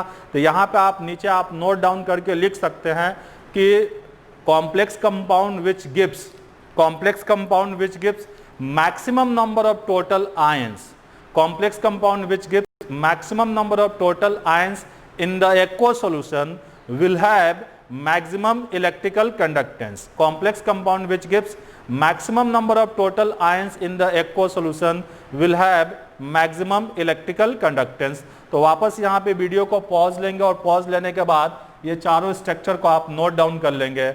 मेरे ख्याल से हम समझ चुके होंगे कि प्राइमरी सेकेंडरी वैलेंसी क्या है, ठीक ना। स्ट्रक्चर के अंदर प्राइमरी वैलेंसी को हम डॉटेड लाइन से रिप्रेजेंट करते हैं, और सेकेंडरी वैलेंसी को हम लोग डैश से रिप्रेजेंट करते हैं। तो आइए मैं यहाँ पे कुछ एग्जाम्पल ले रहा हूँ, और इन एग्जाम्पल्स में हम लोग electrical conductance and total number of ions find out करना सीखेंगे। यहाँ जरा देखो कि इन सभी कॉम्प्लेक्सेस में यहाँ पे 4 क्लोराइड आयन है और 4 क्लोराइड आयन है। इसका मतलब ये है कि इनफैक्ट जो प्लेटिनम पे जो चार्ज है वो +4 है, क्योंकि सभी कॉम्प्लेक्सेस में क्लोराइड आयन का नंबर जो है टोटल 4 क्लोराइड आयन है। और हमें पता है कि प्लेटिनम पे 2 स्टेबल चार्ज होते हैं, एक +2 होता है एंड दूसरा जो होता है +4 होता है। एंड +2 जब चार्ज रहेगा तो इसका कोऑर्डिनेशन नंबर जो होगा 4 होगा, एंड +4 जब चार्ज रहेगा तो इसका कोऑर्डिनेशन नंबर जो रहेगा 6 रहेगा। तो प्लेटिनम पे 2 वेरिएबल चार्ज होते हैं जो कि स्टेबल होते हैं, या कॉमन और स्टेबल चार्ज प्लेटिनम पे +2 और +4 होता है। अगर +2 चार्ज है तो कोऑर्डिनेशन नंबर 6 होगा, एंड अगर +4 चार्ज है तो कोऑर्डिनेशन नंबर जो रहेगा ये 6 रहेगा। अब आप देख लो यहाँ पे कि इन सारे कॉम्प्लेक्सेस में, इन सभी कॉम्प्लेक्सेस में प्लेटिनम जो है +4 स्टेट में है, और +4 स्टेट में है। इसका मतलब ये है कि इन सभी कॉम्प्लेक्सेस में प्लेटिनम का जो कोऑर्डिनेशन नंबर जो सेकेंडरी वैलेंसी जो होगा वो 6 रहेगा। अब ध्यान रहे कि क्लोराइड को और यदि वाटर को कंपेयर किया जाएगा तो क्लोराइड और वाटर के अंदर, क्लोराइड और वाटर में कंपैरिजन किया जाएगा तो वाटर एक बेटर लिगेंड होता है देन क्लोराइड आयन। तो यहाँ आप देख लो कि यहाँ पे जो फॉर्मूला मिलेगा आपको कॉम्प्लेक्स का, ये फॉर्मूला मिलेगा आपको PTH2O। यहाँ पे सारा का सारा वाटर मॉलिक्यूल जो होगा ये कोऑर्डिनेशन स्फीयर में होगा। तो PtCl होल 4, PtH2 होल 6 और यहाँ पे आपको मिल जाएगा Cl4। फिर यहाँ पे जब आप टोटल नंबर ऑफ आयंस की बात करेंगे तो टोटल नंबर ऑफ आयन जो होगा यहाँ पे आपको ये 5 मिल जाएगा, क्योंकि यहाँ से 4 क्लोराइड आयन मिलेंगे और ये एक कॉम्प्लेक्स आयन मिलेगा। अब देखते हैं हम लोग अगले कॉम्प्लेक्स में कि हमारे पास ये कॉम्प्लेक्स है PtCl4 5H2O। तो अब यहाँ देखो इसका फॉर्मूला क्या मिलेगा आपको, कि ये फॉर्मूला मिलेगा आपको कि ये कॉम्प्लेक्स है PtClH2O होल 5 और यहाँ पे ये Cl3 3 क्लोराइड आयन जो होगा ये बाहर आ जाएगा, ठीक ना। यहाँ पे 3 क्लोराइड आयन बाहर आ जाएगा, तो यहाँ से 3 क्लोराइड आयन और एक कॉम्प्लेक्स आयन, टोटल आयन की बात करेंगे तो 4 हो जाएगा। तो आप देखो यहाँ पे थर्ड कॉम्प्लेक्स में 4 वाटर है और सारा का सारा वाटर मॉलिक्यूल जो होगा कोऑर्डिनेशन स्फीयर में होगा, क्योंकि वाटर जो है बेटर लिगेंड है देन क्लोराइड, ठीक है ना। तो सारा का सारा वाटर कोऑर्डिनेशन स्फीयर में रहेगा और प्लेटिनम का हमें कोऑर्डिनेशन नंबर 6 रखना है। तो आप देख लो इसका फॉर्मूला क्या मिलेगा कि ये है आपके पास Pt और ये H2O होल 4 और इसका कोऑर्डिनेशन नंबर 6 रखना है। इसके लिए 2 क्लोरीन कोऑर्डिनेशन स्फीयर में रहेगा और 2 क्लोरीन कोऑर्डिनेशन स्फीयर के बाहर रहेगा। अब यहाँ टोटल आयन की बात करेंगे तो एक कॉम्प्लेक्स आयन और 2 क्लोराइड आयन होगा एंड टोटल आयन यहाँ पे 3 हो जाएगा। फिर नेक्स्ट कॉम्प्लेक्स है मेरे पास PtCl4 3H2O। अगर आप फॉर्मूला लेते हैं तो यहाँ भी सारा का सारा H2O मॉलिक्यूल जो है ये कोऑर्डिनेशन स्फीयर में रहेगा, ये Cl3 और एक Cl बाहर रहेगा। अब टोटल आयन यहाँ पे 2 मिल जाएगा। अगर आप चौथे कॉम्प्लेक्स पांचवें कॉम्प्लेक्स की बात करते हैं तो यहाँ पे 4 क्लोराइडो है और 2 वाटर है और यहाँ प्लेटिनम पे चार्ज जो है इनफैक्ट +4 है। अब +4 है तो इसका कोऑर्डिनेशन नंबर 6 होना चाहिए। तो यहाँ पे 2 वाटर मॉलिक्यूल ये तो कोऑर्डिनेशन स्फीयर में रहेगा ही रहेगा और साथ ही चारों के चारों क्लोराइड आयन भी कोऑर्डिनेशन स्फीयर में होंगे। अब देखो कोऑर्डिनेशन स्फीयर के आउटसाइड में कोई भी यहाँ स्पीसीज नहीं है, इसका मतलब ये नॉन आयनाइजेबल है या आयोनाइज नहीं होगा और यहाँ पे टोटल आयंस की बात करेंगे तो 0 हो जाएगा। तो यहाँ 0 आयन है, इसका मतलब ये नॉन कंडक्टिंग है। यहाँ 2 आयन है, यहाँ 3 आयन है, यहाँ 4 आयन है और यहाँ पे 5 आयन है। और अगर आप यहाँ पे इलेक्ट्रिकल कंडक्टेंस की बात करेंगे तो मान लो ये कॉम्प्लेक्स नंबर फर्स्ट हो गया, ये हमारा सेकेंड हो गया, ये थर्ड हो गया और ये फोर्थ, फिर ये मैंने फिफ्थ ले लिया। तो अगर आप यहाँ पे इलेक्ट्रिकल कंडक्टेंस की बात करेंगे तो इलेक्ट्रिकल कंडक्टेंस जो होगा सबसे ज़्यादा जो होगा फर्स्ट का होगा, फिर सेकेंड, फिर थर्ड और ये फिर फोर्थ, फिर यहाँ पे हमारा फिफ्थ होगा। अब ध्यान रहे फिफ्थ में टोटल नंबर ऑफ आयन जो है यहाँ पे 0 है, इसका मतलब फिफ्थ कॉम्प्लेक्स जो है नॉन कंडक्टिंग है एंड पांचवें कॉम्प्लेक्स का इलेक्ट्रिकल कंडक्टेंस जो होगा वो 0 होगा एंड सबसे ज़्यादा इलेक्ट्रिकल कंडक्टेंस की बात करेंगे तो फर्स्ट का होगा। तो आप ध्यान रखोगे कि complex compound which gives maximum number of total ions will have maximum electrical conductance into their aqueous solution। अगर आप 2 या 2 से अधिक कॉम्प्लेक्स का सेट लेते हैं तो उस कॉम्प्लेक्स का इलेक्ट्रिकल कंडक्टेंस ज़्यादा होगा जो कॉम्प्लेक्स एक्वस सोल्यूशन में maximum number of total ions produce करे। और यहाँ पे Cl नेगेटिव और वाटर में कंपेयर किया जाएगा तो वाटर एक बेटर लिगेंड होता है Cl से।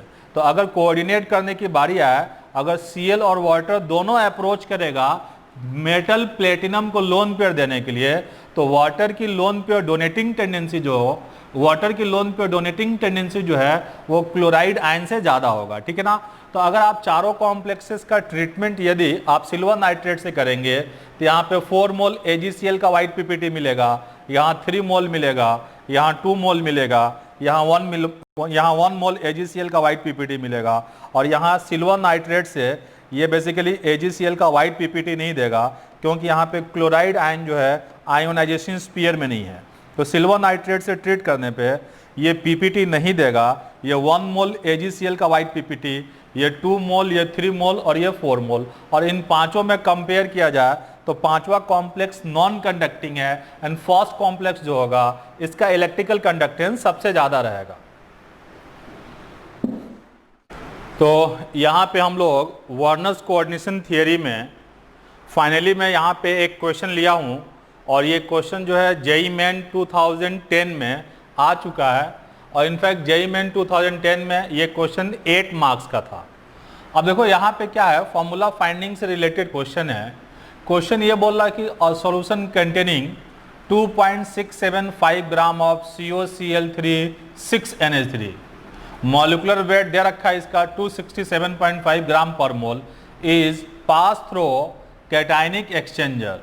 The chloride ion obtained in solution were treated with excess of silver nitrate to give 4.78 gram of AgCl।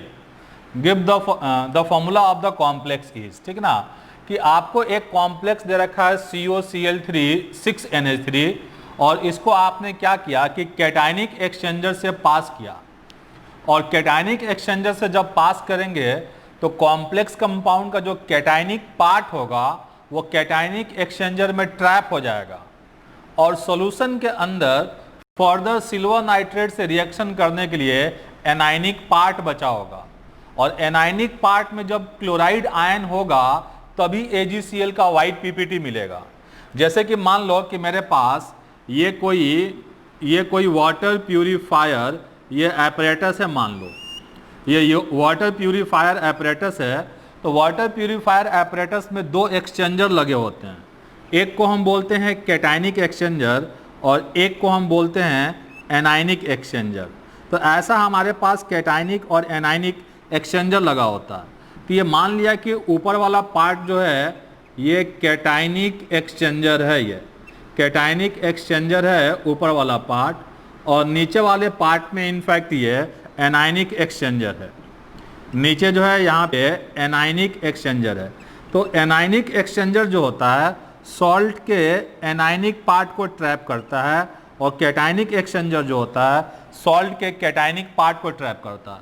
तो जो आपके पास कॉम्प्लेक्स है उस कॉम्प्लेक्स को इस एक्सचेंजर के थ्रू पास किया, ये है COCl3 6NH3, और आपने सिर्फ कैटायनिक एक्सचेंजर के थ्रू पास किया है। तो इस कॉम्प्लेक्स का जो कैटायनिक पार्ट होगा, ये कैटायनिक पार्ट जो होगा ये ट्रैप हो जाएगा कैटायन में, और सिस्टम में यहाँ पे जो आपको सॉल्यूशन मिलेगा वो एनायनिक पार्ट मिलेगा, और फर्दर उस एनायनिक पार्ट का रिएक्शन आप सिल्वर नाइट्रेट से करा रहे हैं तो AgCl का 4.78 ग्राम वाइट पीपीटी मिल रहा। इसका मतलब यह है कि एनायनिक पार्ट के अंदर क्लोराइड आयन है।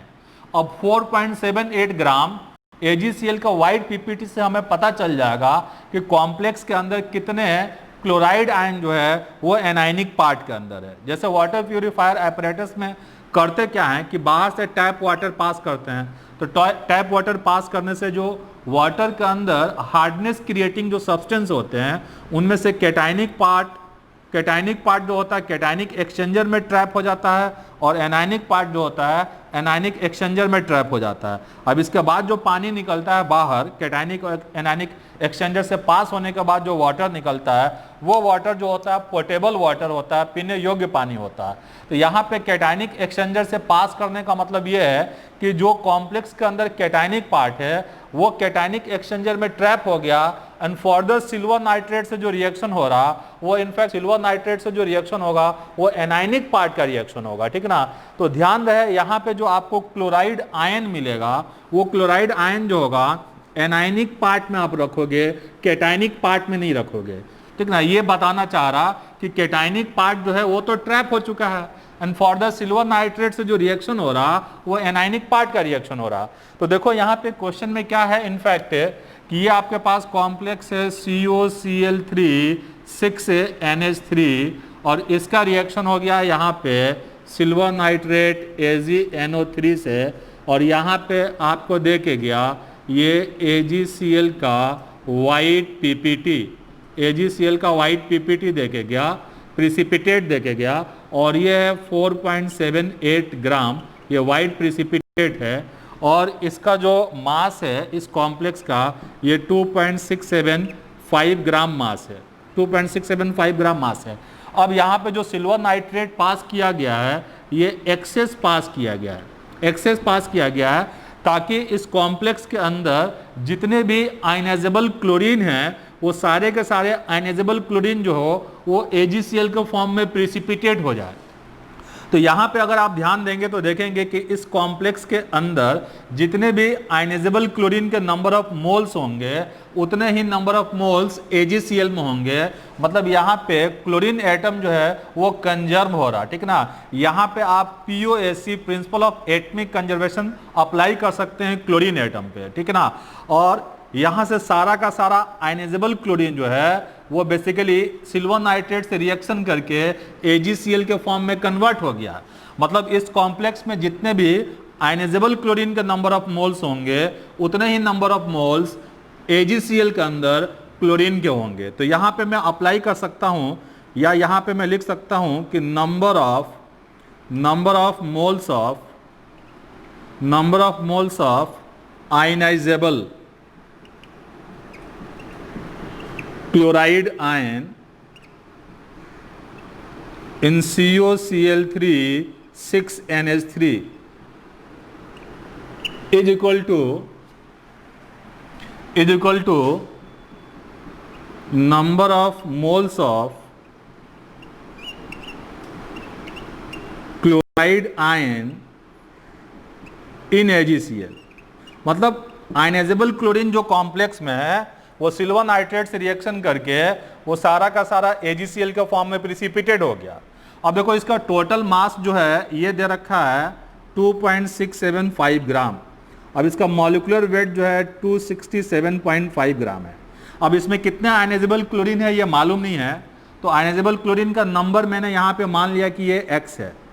अब इज इक्वल टू PPT का मास जो है वहाँ पे 4.78 ग्राम है, AgCl के वाइट PPT का मास, और AgCl का मॉलिक्यूलर वेट जो होगा 143.5 होगा, और AgCl में क्लोरीन का नंबर जो है ये 1 है। तो 1 कर देने पे इंटू 1 कर देने पे, ठीक ना, AgCl के अंदर क्लोरीन का नंबर ऑफ मोल मिल जाएगा। और ये mass divided by molecular weight कर दिया तो ये पूरे कॉम्प्लेक्स का मोल मिल गया, और इंटू X ले लिया तो नंबर ऑफ आयनाइजेबल क्लोरीन का मोल मिल गया। और X जो है यहाँ पे number of ionizable chlorine atom है या number of ionizable chloride atom है। अब देखो यहाँ से सिंप्लीफाई करेंगे तो 0.01 इंटू X हो जाएगा इज इक्वल टू यहाँ पे 0.03 ले लेंगे। ये सिंप्लीफाई करेंगे तो 0.03 मिलेगा, और ये सिंप्लीफाई करेंगे तो 0.01 मिलेगा। अब X के लिए आप सिंप्लीफाई करेंगे तो ये 3 मिल जाएगा, और ये 3 जो हो गया number of ionizable chloride ion हो गया। मतलब इस कॉम्प्लेक्स में total number of ionizable chloride ion जो है वो 3 है। और इस तरीके से इस कॉम्प्लेक्स का जो फॉर्मूला मिलेगा ये आपको मिल जाएगा। यहाँ पे फॉर्मूला जो होगा इनफैक्ट ये मिलेगा, ये CONH3 होल 6 और ये यहाँ पे बाहर जो होगा 3 क्लोरीन हो जाएगा। यहाँ पे 3 क्लोराइड आयन जो है वो आयनाइजेबल है, और तीनों क्लोराइड आयन जो होंगे आयोनाइजेशन स्पीयर में होंगे। और इस तरीके से कॉम्प्लेक्स का फॉर्मूला जो मिलेगा आपको CONH3 होल 6 Cl3 हो जाएगा, ठीक ना। तो यहाँ पे वार्नर्स कोऑर्डिनेशन थियरी जो है फिनिश होता है, ठीक ना। वीडियो को पॉज कर लेंगे और इस क्वेश्चन को नोट करके इसका सॉल्यूशन लिख लेंगे, ठीक ना। इस तरह के बहुत सारे क्वेश्चन जेईई मेंस, नीट और जेईई एडवांस में पहले भी काफ़ी पूछे जा चुके हैं। तो थोड़ा ध्यान रखेंगे कि कैसे सॉल्व करना होता है। रिएक्शन में वही पार्टिसिपेट करेगा जो आयोनाइजेशन स्पीयर में हो जनरली, और आयनाइजेशन स्पीयर में जो होते हैं वो आयनाइजेबल होते हैं, ठीक है। तो यहाँ पे वार्नर्स कोऑर्डिनेशन थियरी फिनिश होता है। अब हम लोग यहाँ पे आगे स्टार्ट करेंगे isomerism in complex compound, isomerism in coordination compound. Okay, तो ओके स्टूडेंट्स, अब हम लोग यहाँ पे कॉम्प्लेक्स कंपाउंड में कॉम्पिटिटिव एग्जाम के पॉइंट ऑफ व्यू से काफ़ी वेरी वेरी इंपॉर्टेंट हम लोग हेडिंग स्टार्ट करने जा रहे हैं आइसोमेरिज्म।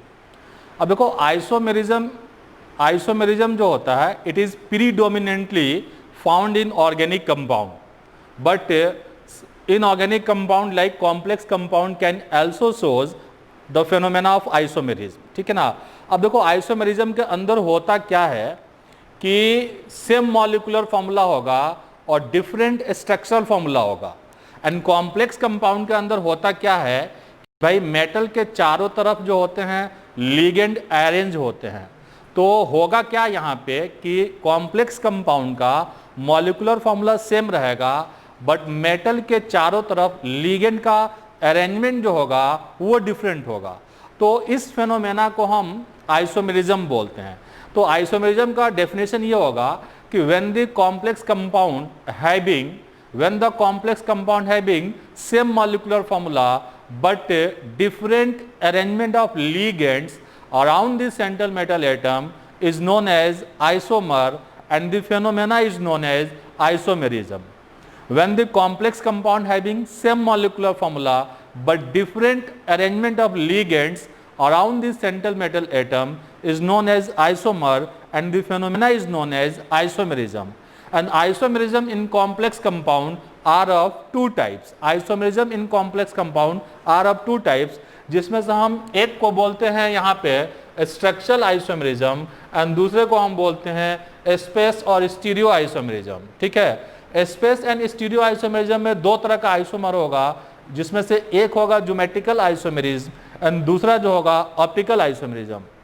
एंड स्ट्रक्चरल आइसोमेरिज्म में हमारे पास 5 कॉमन होते हैं, जैसे कि फर्स्ट होगा आयोनाइजेशन आइसोमेरिज्म, सेकंड जो होगा हाइड्रेट आइसोमेरिज्म, थर्ड होगा लिंकेज आइसोमेरिज्म एंड फोर्थ होगा कोऑर्डिनेशन आइसोमेरिज्म एंड फिफ्थ जो होगा हमारे पास coordination position isomerism and six जो होगा यहाँ पे पॉलीमराइजेशन आइसोमेरिज्म होगा। ठीक ना। Isomerism it is predominantly found in organic compound, but some inorganic compound like complex compound can also shows isomerism। ठीक ना। एंड कॉम्प्लेक्स कंपाउंड के अंदर आइसोमेरिज्म को आप इस तरीके से डिफाइन करोगे कि when the complex compound having same molecular formula but different arrangement of ligands around the central metal atom is known as isomer, and the phenomena is called as isomerism। and isomerism in complex compound are of two types, जिसमें से first बोलोगे structural isomerism. And structural isomerism में in fact structure जो होगा वो different रहेगा, और यहाँ पे स्ट्रक्चरल आइसोमेरिज्म मेनली 5 तरह का होता है। एक आयोनाइजेशन आइसोमेरिज्म, दूसरा हाइड्रेट आइसोमेरिज्म, तीसरा लिंकेज आइसोमेरिज्म, चौथा कोऑर्डिनेशन आइसोमेरिज्म एंड पांचवा कोऑर्डिनेशन पोजीशन आइसोमेरिज्म एंड छठा जो होता है पॉलीमराइजेशन आइसोमेरिज्म। इनफैक्ट ये ट्रू आइसोमर नहीं होता है, हम इसके बारे में आगे डिस्कशन करेंगे। एंड दूसरा आइसोमर जो होता है स्पेस और स्टीरियो आइसोमेरिज्म, अब ये 2 तरह का होगा, एक ज्योमेट्रिकल आइसोमेरिज्म और दूसरा जो होगा ऑप्टिकल आइसोमेरिज्म। ठीक है, तो वीडियो को पॉज करें और इस आइसोमेरिज्म के क्लासिफिकेशन को नोट कर लेंगे। हम यहाँ पे एक एक करके स्टार्ट करेंगे। सबसे पहले हम स्ट्रक्चरल आइसोमेरिज्म में सबसे पहले डिस्कस करेंगे यहाँ पे आयोनाइजेशन आइसोमेरिज्म, फिर हम आगे की तरफ पॉलीमराइजेशन आइसोमेरिज्म तक आएंगे, उसके बाद हम स्पेस और स्टीरियो आइसोमर की बात करेंगे। ठीक ना। तो आइसोमेरिज्म जो है जेईई मेंस, जेईई एडवांस और नीट के पॉइंट ऑफ व्यू से वेरी इंपॉर्टेंट टॉपिक है, और इनफैक्ट जेईई एडवांस और जेईई मेन में बहुत सारा इंटीजर टाइप क्वेश्चन आजकल पूछा जाता है आइसोमर पे। आइसोमर पे एग्जामिनर को क्वेश्चन बनाना इजी हो जाता है, कोई कॉम्प्लेक्स दे दिया जाएगा और उसमें उस आइसोमर का नंबर पूछा जा सकता है। ठीक ना। तो बेसिकली सबसे ज़्यादा क्वेश्चन जो आता है आइसोमर पे वो इंटीजर टाइप क्वेश्चन आता है, और तीनों कंपटीशन के लिए, नीट के लिए, जेईई मेन के लिए और एडवांस के लिए, तीनों एग्जाम के लिए ये एक वेरी इंपॉर्टेंट टॉपिक है कॉम्प्लेक्स कंपाउंड में। आप इसको अच्छे से समझेंगे। ठीक ना। आप वीडियो को शुरू से लेकर लास्ट तक देखेंगे तो मुझे पूरा विश्वास है कि आइसोमेरिज्म पे आपका कोई भी आने वाले टाइम में क्वेश्चन गलत नहीं होने वाला है।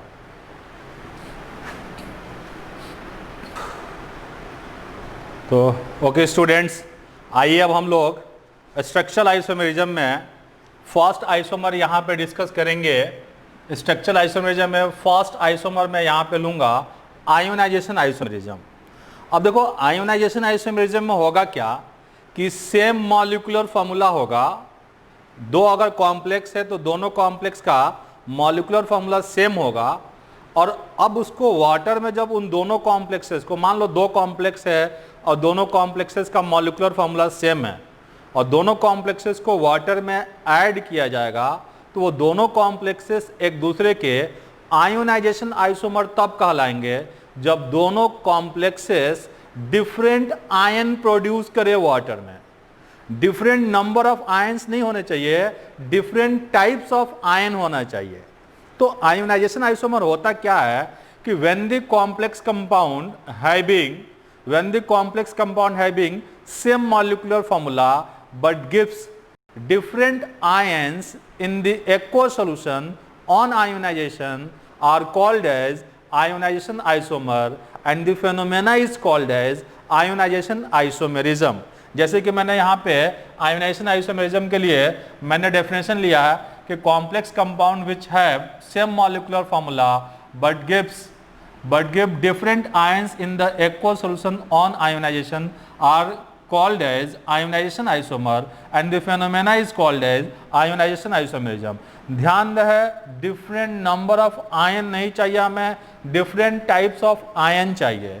जैसे कि फॉर एग्जांपल आप देख लो कि मैंने यहाँ पे एक कॉम्प्लेक्स लिया है कि ये क्रोमियम का कॉम्प्लेक्स है Cr और यहाँ पे ये SO4 और फिर ये मैंने ले लिया NH3 और ये NH3 होल 5 ले लिया। अब यहाँ पे ले लिया Br।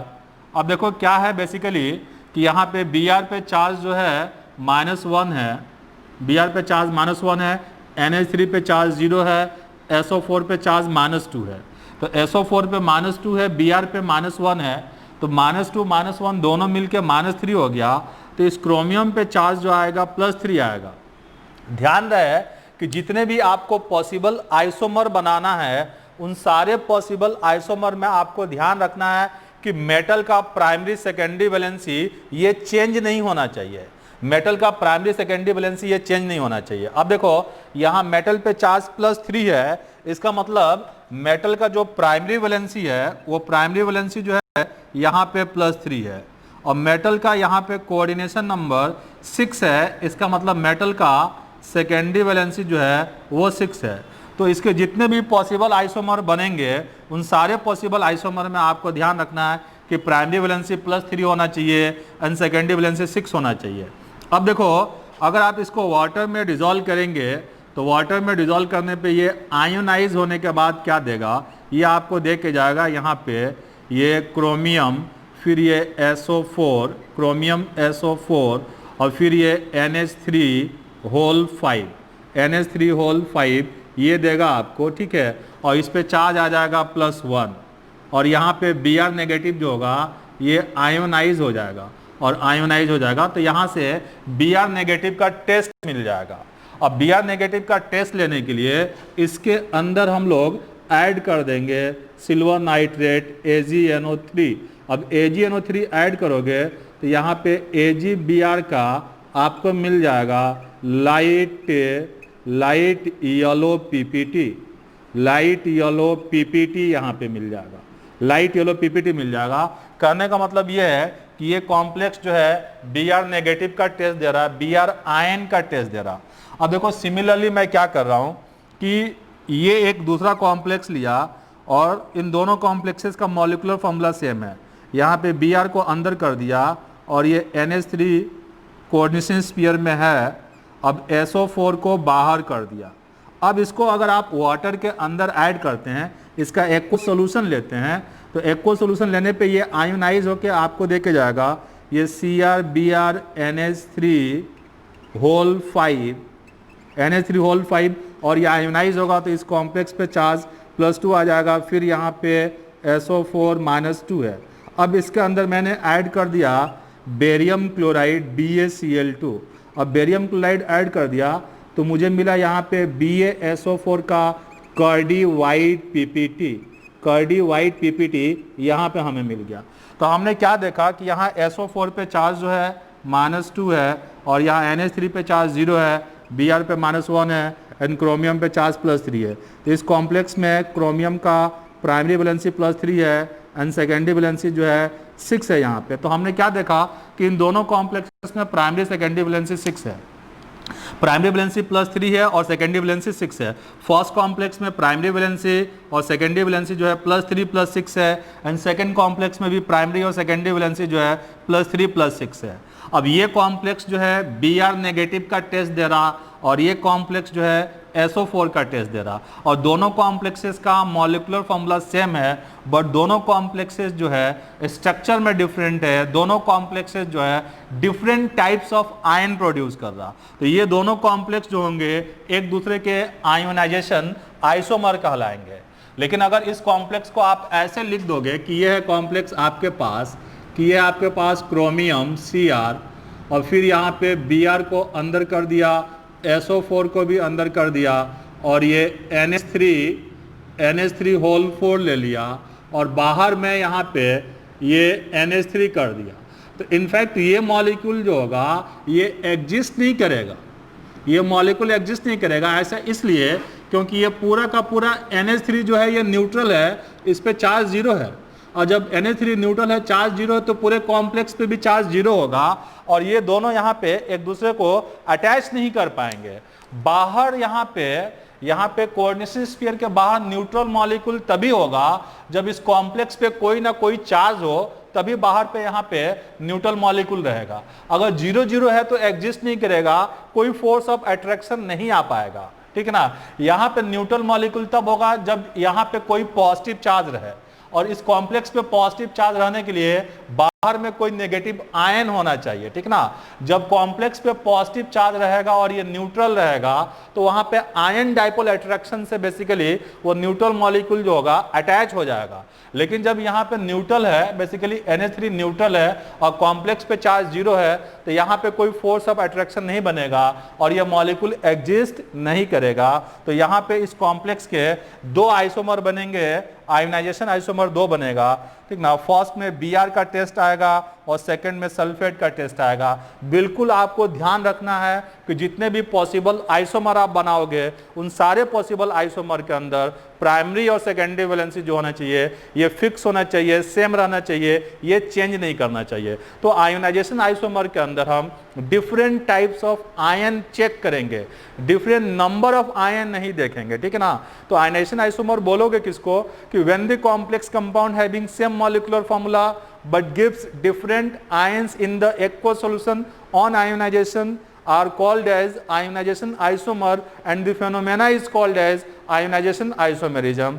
तो आयनाइजेशन आइसोमर में आपको different types of ion check करना है। जैसे कि आप यहाँ पे देख रहे हो कि फर्स्ट कॉम्प्लेक्स जो है ब्रोमाइड का टेस्ट दे रहा और सेकंड कॉम्प्लेक्स जो है सल्फेट का टेस्ट दे रहा। मैं आगे कुछ और एग्जांपल लेता हूँ और उन एग्जांपल के अंदर हम लोग total number of ionization isomer find करेंगे।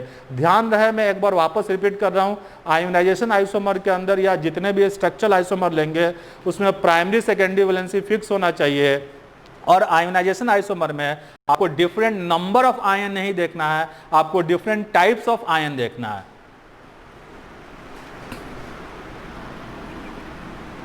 अब देखो, मैं यहां पे एक सेकेंड एग्जांपल ले रहा हूं कि जैसे मेरे पास ये कॉम्प्लेक्स है PtCl2NH3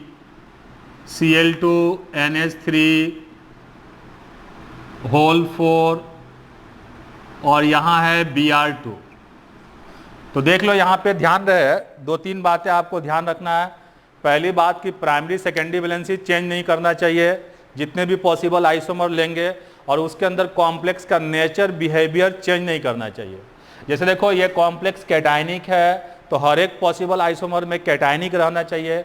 इस कॉम्प्लेक्स में प्लेटिनम पे चार्ज +4 है, मतलब प्राइमरी वैलेंसी 4 है और सेकेंडरी वैलेंसी 6 है, तो हर एक पॉसिबल आइसोमर में प्राइमरी और सेकेंडरी वैलेंसी जो होना चाहिए वो 4 और 6 रहना चाहिए। तो आप देख लो, यहाँ पे ये कॉम्प्लेक्स जो है यहाँ पे अभी ब्रोमाइड आयन का टेस्ट देगा, ब्रोमाइड आयन का टेस्ट देगा, और यहाँ पे मैं यदि इसको ऐसे कर दूं कि ये प्लेटिनम है और दोनों ब्रोमाइड को अंदर कर दिया और दोनों क्लोराइड को बाहर कर दिया, ये NH3 होल 4 और यहाँ पे 2 क्लोरीन कर दिया, ठीक ना। तो ये तो ब्रोमाइड आयन का टेस्ट देगा और ये क्लोराइड आयन का टेस्ट देगा। ये ब्रोमाइड आयन प्रोड्यूस करेगा एक्वा सोल्यूशन में और ये क्लोराइड आयन प्रोड्यूस करेगा। यहाँ पे एक कॉम्प्लेक्स और ले सकते हैं कि ये है आपके पास, फॉर एग्जाम्पल कि है मेरे पास ये PtClBr और ये NH3 होल 4, अब यहाँ पे बाहर में ले लिया ClBr। तो अब देख लो क्या है कि यहाँ पे इसके कितने हैं, सेकेंड कॉम्प्लेक्स के यहाँ पे टोटल कितने इसके आइसोमर बन सकते हैं। तो फर्स्ट कॉम्प्लेक्स जो होगा ब्रोमाइड आयन का टेस्ट देगा, सेकेंड कॉम्प्लेक्स जो होगा क्लोराइड आयन का टेस्ट देगा, और थर्ड कॉम्प्लेक्स जो होगा यहाँ पे क्लोराइड और ब्रोमाइड दोनों का टेस्ट देगा। तो इस तरीके से इस कॉम्प्लेक्स के जो total number of ionization isomer जो बनेंगे वो 3 बनेंगे। यहाँ पे एक बार ब्रोमाइड का टेस्ट आ सकता है, एक बार क्लोराइड का टेस्ट आ सकता है, और एक बार क्लोराइड और ब्रोमाइड दोनों का आ सकता है। मतलब ये सिर्फ ब्रोमाइड का टेस्ट देगा और ये सिर्फ क्लोराइड का टेस्ट देगा और ये क्लोराइड और ब्रोमाइड दोनों का टेस्ट देगा। तो बेसिकली यहाँ पे 3 तरह का टोटल 3 आइसोमर बन सकते हैं आयोनाइजेशन आइसोमर, जिसमें फर्स्ट ब्रोमाइड का टेस्ट, सेकंड क्लोराइड का टेस्ट एंड थर्ड जो होगा क्लोराइड और ब्रोमाइड दोनों का टेस्ट देगा। तो यहाँ पे यदि आप टोटल आइसोमर्स की बात करेंगे, टोटल आयोनाइजेशन आइसोमर की बात करेंगे, तो यहाँ पे 3 हो जाएगा, ठीक है ना। मेरे ख्याल से आपने इसको नोट कर लिया होगा, ये एग्जाम्पल, ये फर्स्ट एग्जाम्पल। अगर नोट नहीं किया तो वीडियो को पॉज कर लें, फिर नोट कर लें। मैं आगे की तरफ ये थर्ड एग्जाम्पल एक और यहाँ पे लेने जा रहा हूँ, ठीक है। जैसे देख लो कि मैंने ये तीसरा एग्जाम्पल लिया कि मेरे पास ये कोबाल्ट का कॉम्प्लेक्स है CO, फिर यहाँ पे NO2 है, फिर यहाँ पे EN होल ट्वाइस है, फिर यहाँ पे Br है और फिर यहाँ पे ये CN नेगेटिव है, मान लो ऐसा कॉम्प्लेक्स लिया। अभी इस सिचुएशन में जो आपको कॉम्प्लेक्स दिख रहा, यहाँ पे आपको साइनाइड आयन का टेस्ट आएगा। तो जो गिवन कॉम्प्लेक्स है, इस कॉम्प्लेक्स से आपको साइनाइड आयन का टेस्ट मिलेगा।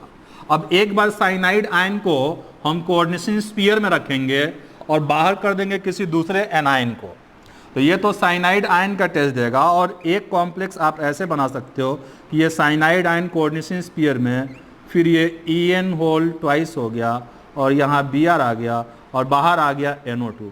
तो ये साइनाइड का टेस्ट देगा, ये नाइट्राइड का टेस्ट देगा। अब एक कॉम्प्लेक्स और यहाँ पे बना सकते हैं कि ये हो गया आपके पास CO, फिर ये CN, फिर ये NO2 और फिर यहाँ पे EN होल ट्वाइस हो गया और यहाँ पे आ गया आपका ये Br नेगेटिव। तो यहाँ भी अगर आप टोटल आयोनाइजेशन आइसोमर्स की बात करेंगे, तो टोटल आयोनाइजेशन आइसोमर्स जो होगा यहाँ भी आपको 3 मिल जाएगा, ठीक ना। फर्स्ट कॉम्प्लेक्स जो आपने जो दे रखा है, आपके पास जो कॉम्प्लेक्स है, इस कॉम्प्लेक्स से पहले साइनाइड का टेस्ट आएगा, फिर एक बार साइनाइड को अंदर करके NO2 को बाहर करेंगे तो NO2 का टेस्ट आएगा, फिर हम क्या करेंगे, NO2 को अंदर करके Br को बाहर करेंगे तो हमें बेसिकली Br का टेस्ट आएगा, ठीक ना। ध्यान रहे कि यहाँ पे बाहर कोई न्यूट्रल मॉलिक्यूल है तो इस पे चार्ज 0 नहीं रहना चाहिए। 0 जो होगा वो एग्जिस्ट नहीं करेगा, वहाँ पे कोई फोर्स ऑफ अट्रैक्शन नहीं होगा। तो आज के लेक्चर में बस इतना ही, ठीक ना, क्योंकि ये वीडियो लेक्चर जो है काफ़ी बड़ा हो गया, क्योंकि इसी लेक्चर में हमने थोड़ा IPSC नेमिंग का एग्जाम्पल भी लिए हैं, वार्नर्स कोऑर्डिनेशन थियरी भी डिस्कस किया, फिर आइसोमेरिज्म भी स्टार्ट किया, ठीक है ना।